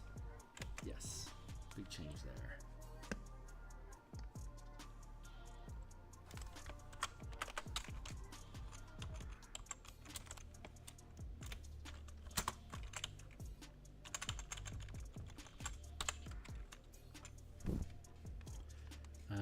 Giant Growth. Golgari, that makes sense too. Theurgy definitely still exists. I could drop that all the way down to second. A lot of people getting Theurgy these days. How about that? Giant Growth. Deadly Presence, that's 2. Should still be here. Good.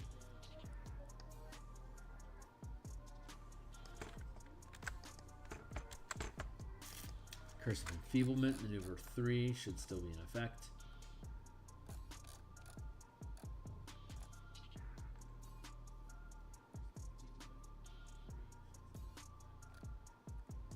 There it is. And, geez, what else?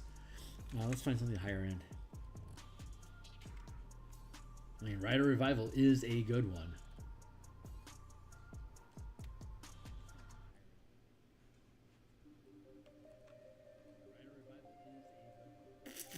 Positioning, Axiom, Life Stealing.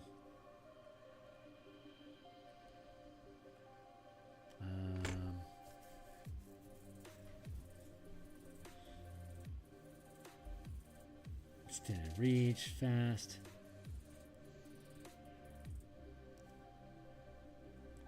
Instant Skill, Lycanthropy, Omnilinguist, Range Skirmisher, Rogue Stance, Sharp Springer, Auto Attunement, Castigate. Ooh, nah. Presence, Giant Growth, Opportunist, Strange Metabolism. Strange Metabolism's not bad.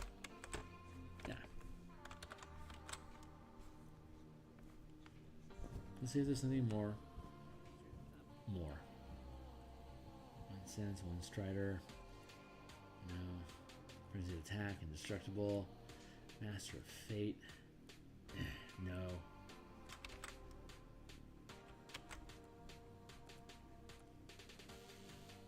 Yeah. No. It's just not. popping up.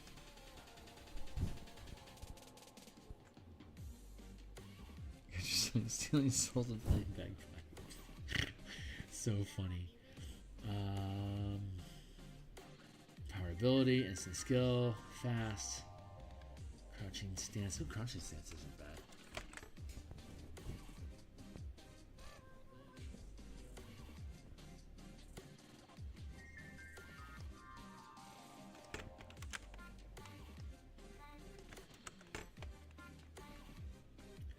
Let's take Theurgy and push it to 2. And we'll take crouching stance. Sus 1. There. Cool. Okay, that's Golgari. They creep through rot. It feels like the right way to represent them. Rural clans.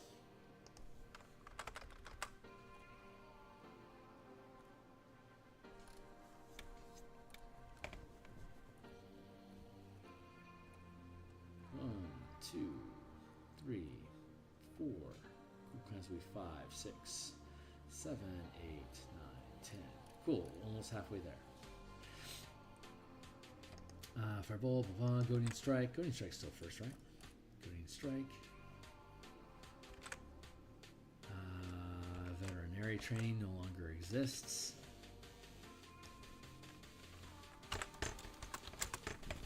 Flatten does exist as maneuver 1, I think. Or is it 2 now?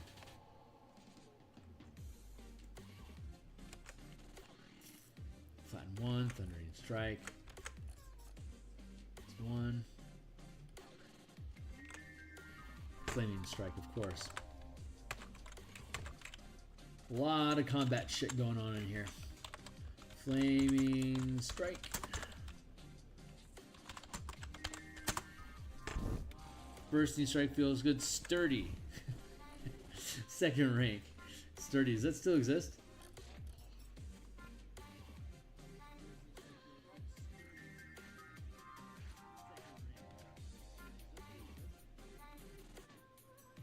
Nope. Sturdy no longer exists. So let's remove that.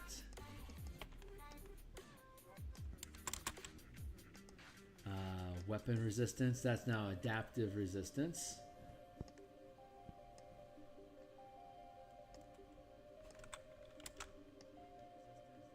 Let's take flatten the 3rd.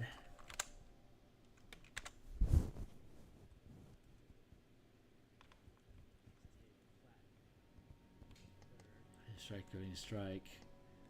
We're going to remove Goading Strike. We're going to keep Flaming Strike.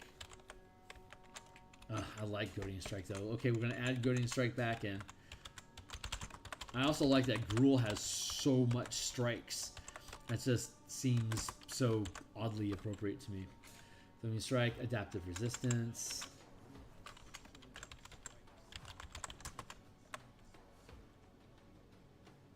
You know what? No, Goading Strike should be first. FG.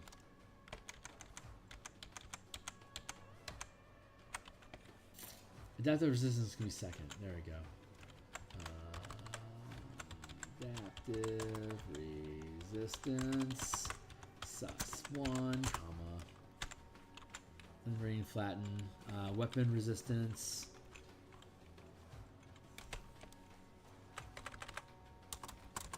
X. Shunt. Shunt I think still exists. What is that? Maneuver 1? It's just a push effect.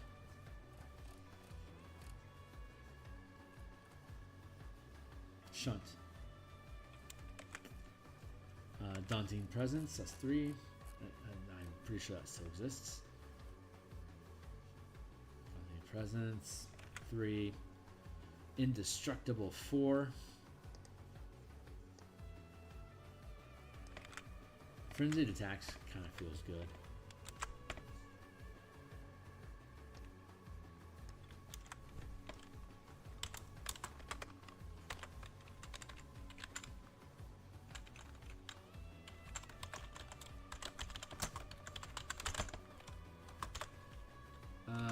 Sus 4. You can't have them both active at the same time, though.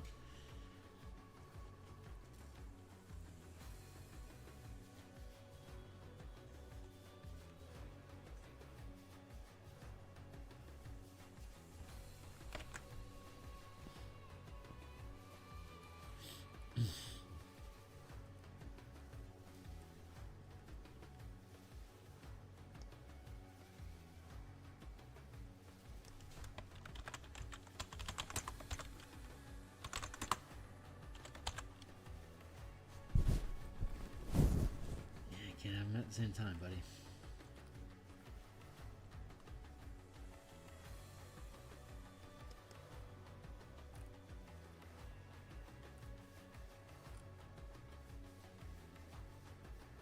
Good enough. All right, close that one down. Now we're on to Izette.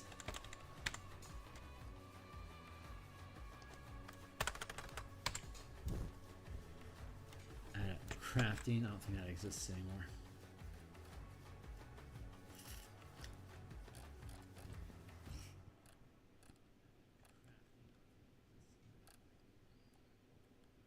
No. Breath of Life.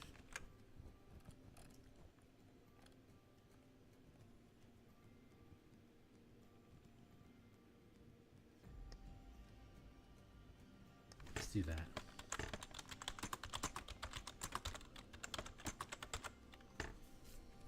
Cool. Is that adaptive crafting no longer exists? Let's call it instant skill instead. HIK.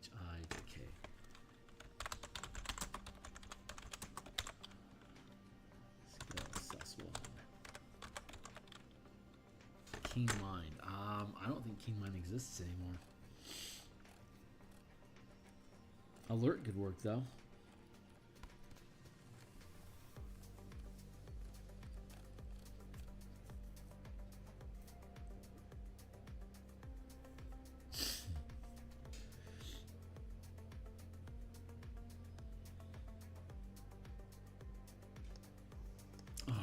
Inspiring Leader is so good for Azorius.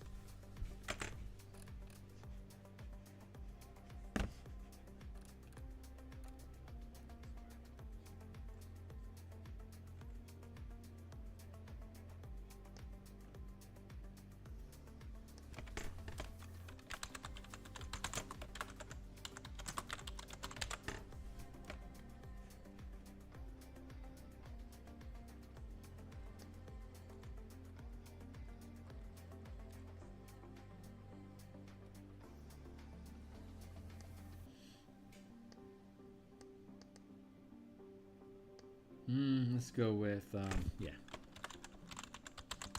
Restraining Strike. That's cool.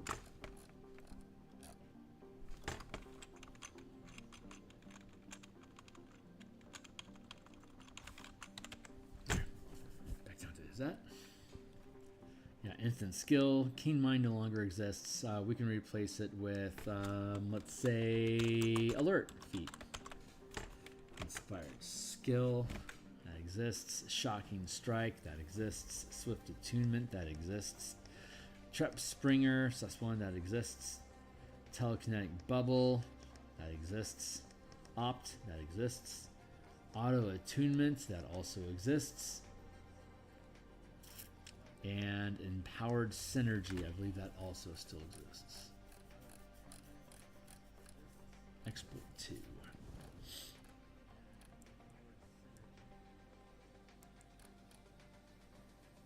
Empowered Synergy.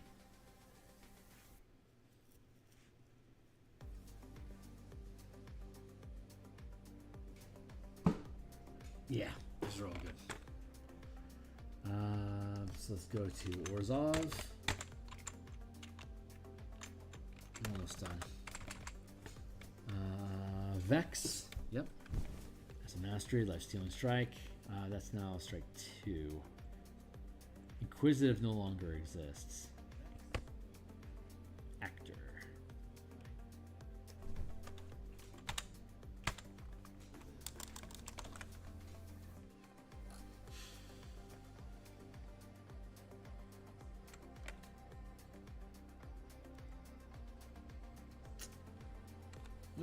Subtle channeling could be performance based, but Empowered Synergy, precise attack. Let's go into the feats.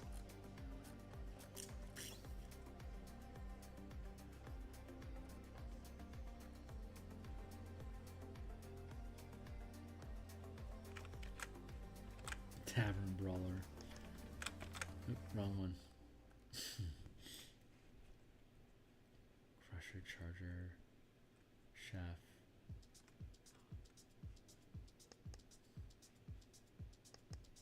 Sparring Leader. Non-combatants. piercer, poisoner, polearm, sentinel, sharpshooter, skulker, slasher, speedy.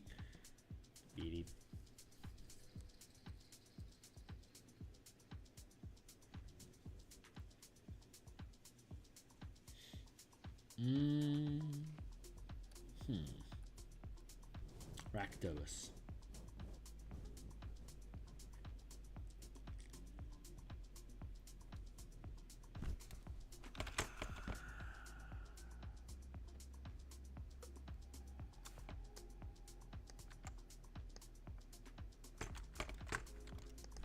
Theurgy. My stealing strike is in a second.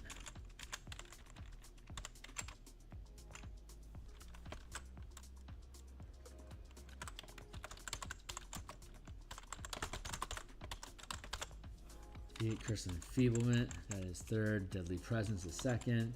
Ghost Walker, I believe, is still third.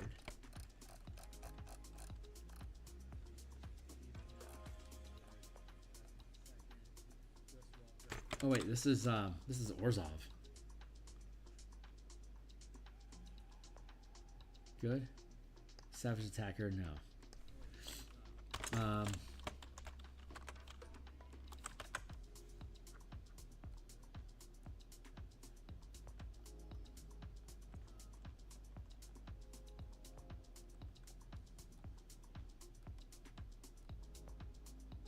Let's see.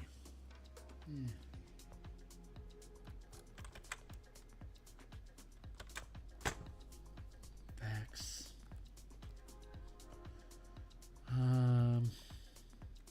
Deflection, downtrodden, faint.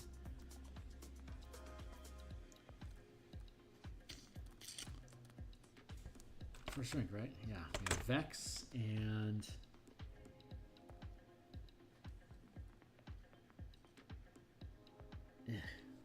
Breath of Life doesn't feel right. Abundant Step doesn't feel right. Cooperative Effort. Subtle Channeling, Swift Tools. Empowered Synergy. Okay, let's go back to our feat list. Let's see what we have for Orzhov. Let's look at our masteries.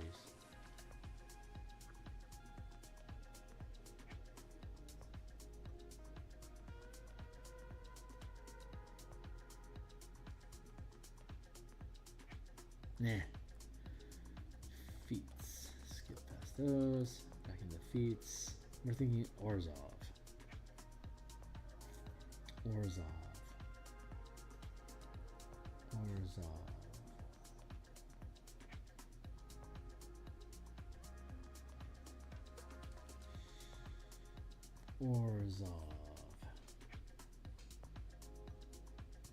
Huh.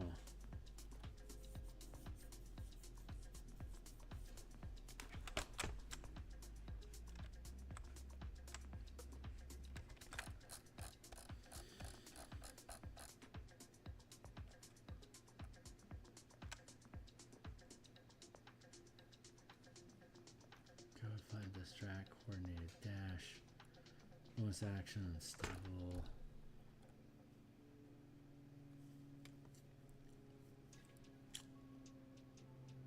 Huh, cooperative. Yeah, let's give him cooperative effort.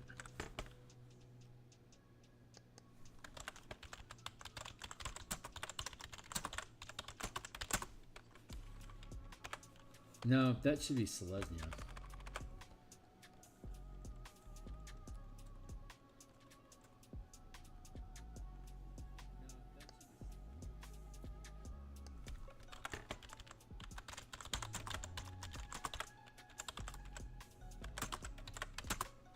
Rally, interpose.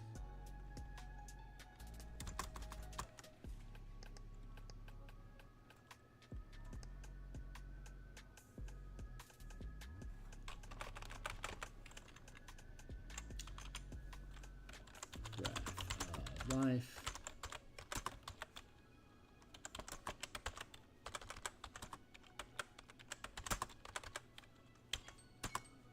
Thank you, Timely Timer.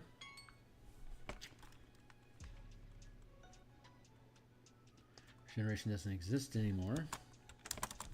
Neither does elemental resistance.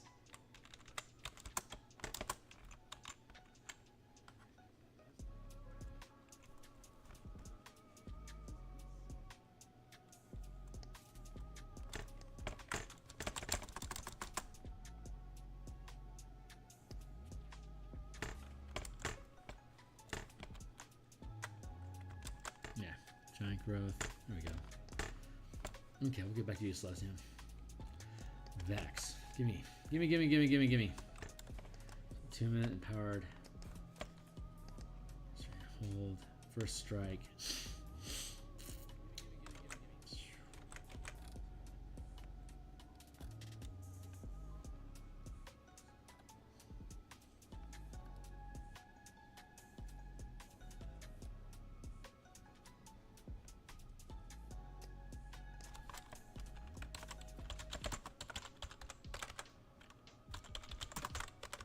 Strike.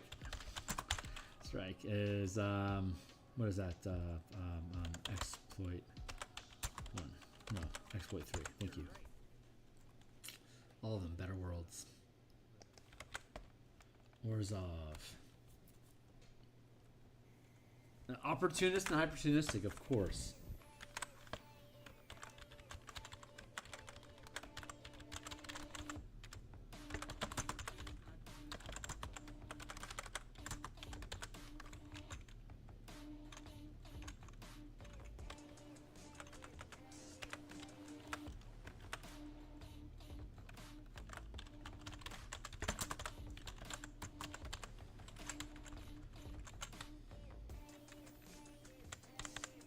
Ghostwalker's good. Fickle Fate.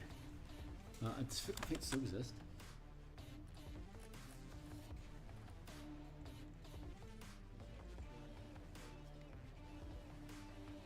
No.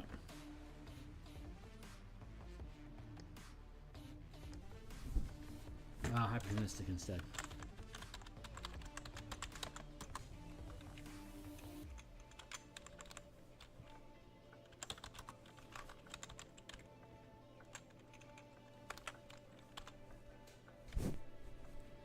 Okay, I'm still missing my first one.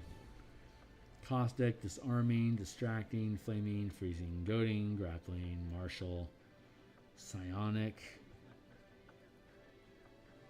straining, tripping, thundering, shocking, restraining, repositioning, martial, grappling, goading, freezing, flaming, distracting, disarming, caustic,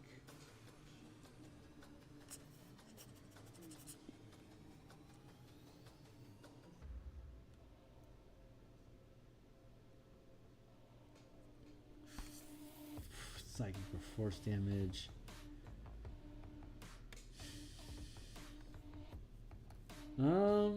maybe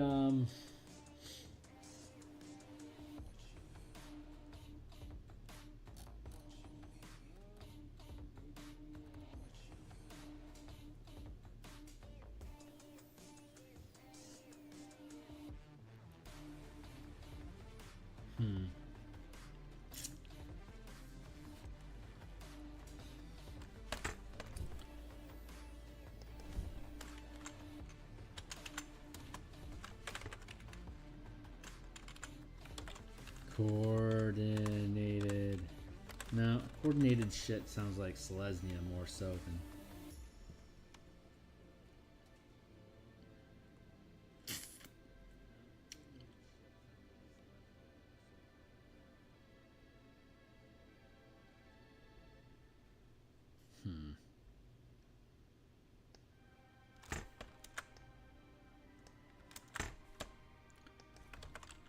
Coordinated attack, which is maneuver 1.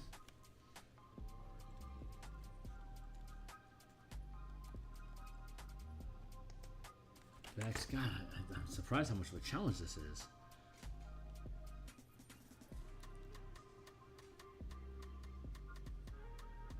Bait and switch is kind of fun. Downtrodden. We'll go with downtrodden.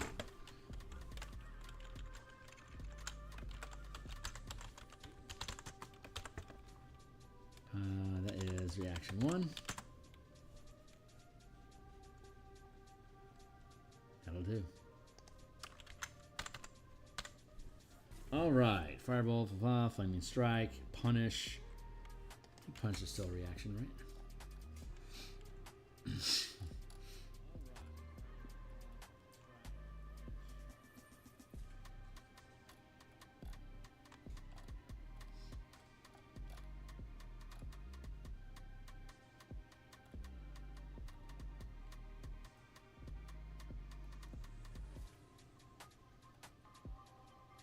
No, punish no longer exists.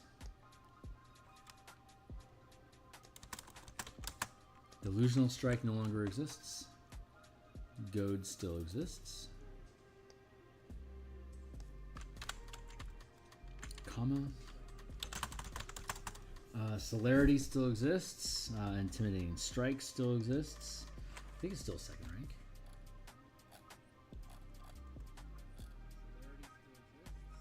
It's third now. Perfect time. Distract, maneuver 2. Does that register?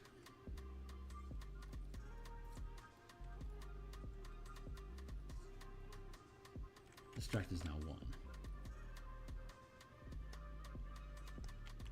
Daunting Presence is sustained 3rd, should still be valid.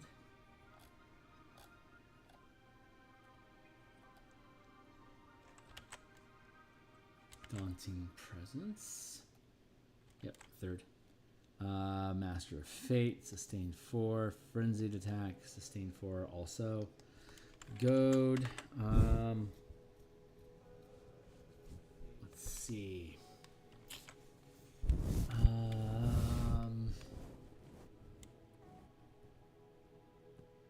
Curse of the Fallen Puppet is always a good one.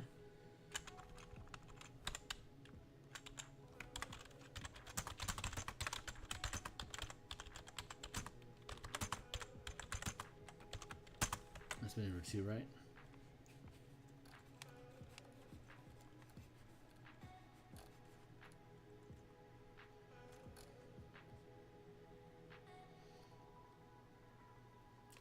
Castigate's not bad. I could see Rakdos doing Castigate. Your channel's power. Choose a creature you can see. You always know which direction it is headed in plane's existence. In addition, when you make an attack against the chosen creature, you deal 1 additional power die of damage.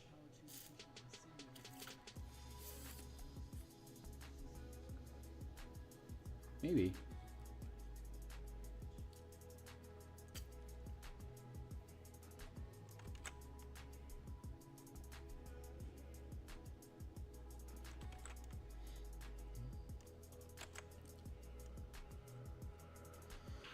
Good. Okay, I still need a first. Maybe something like Impair. Ooh, Impair's a good one.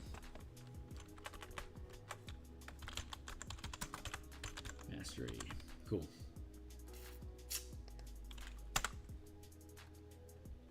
2. Almost done. Cooperative Effort. Rally. Breath of Life. Interpose. Coordinated Attack, Restraining Strike. Jesus.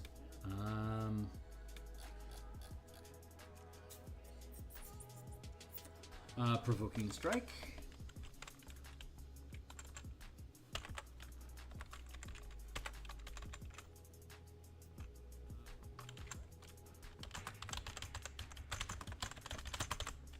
STR2, right? Oh, 3. Indestructible and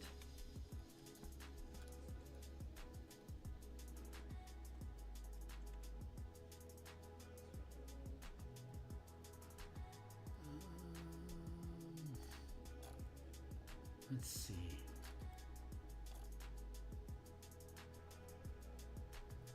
Terror, Super Hold.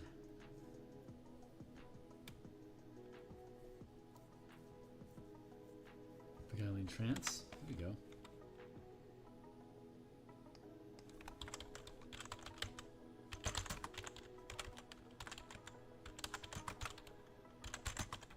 It's been number 3, right?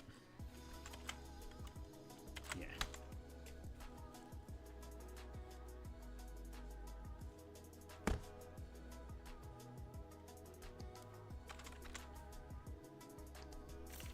One, two. And Cynic. This will finish off the batch. Fast? I think Fast still exists. Huh?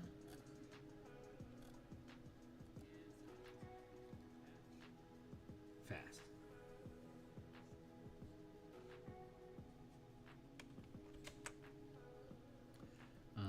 Lycanthropy, I think it's 2 now, right?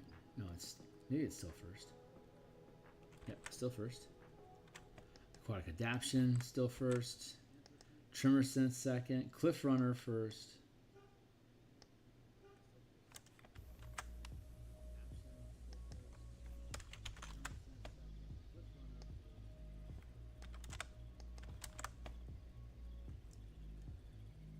Adaptive Resistance.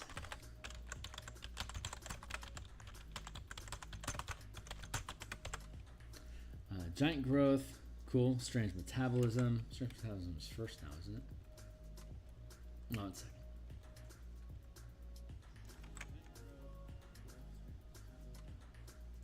Frenzied Attack. Opportunist. Giant Growth. Okay, cool. How about Hexproof?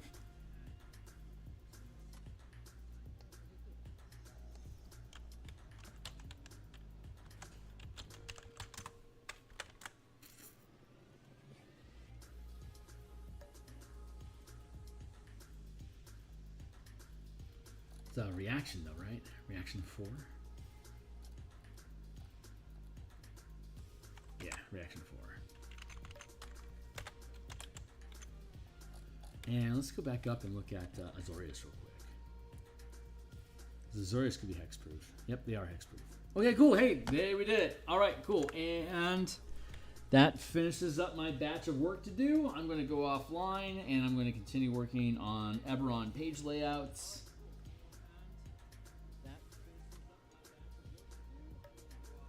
Huh.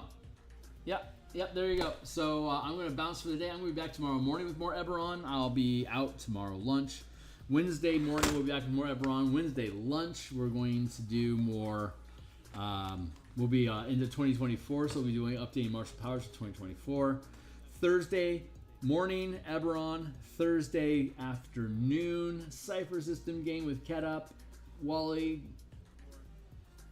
Fred Wheeler. We got somebody else.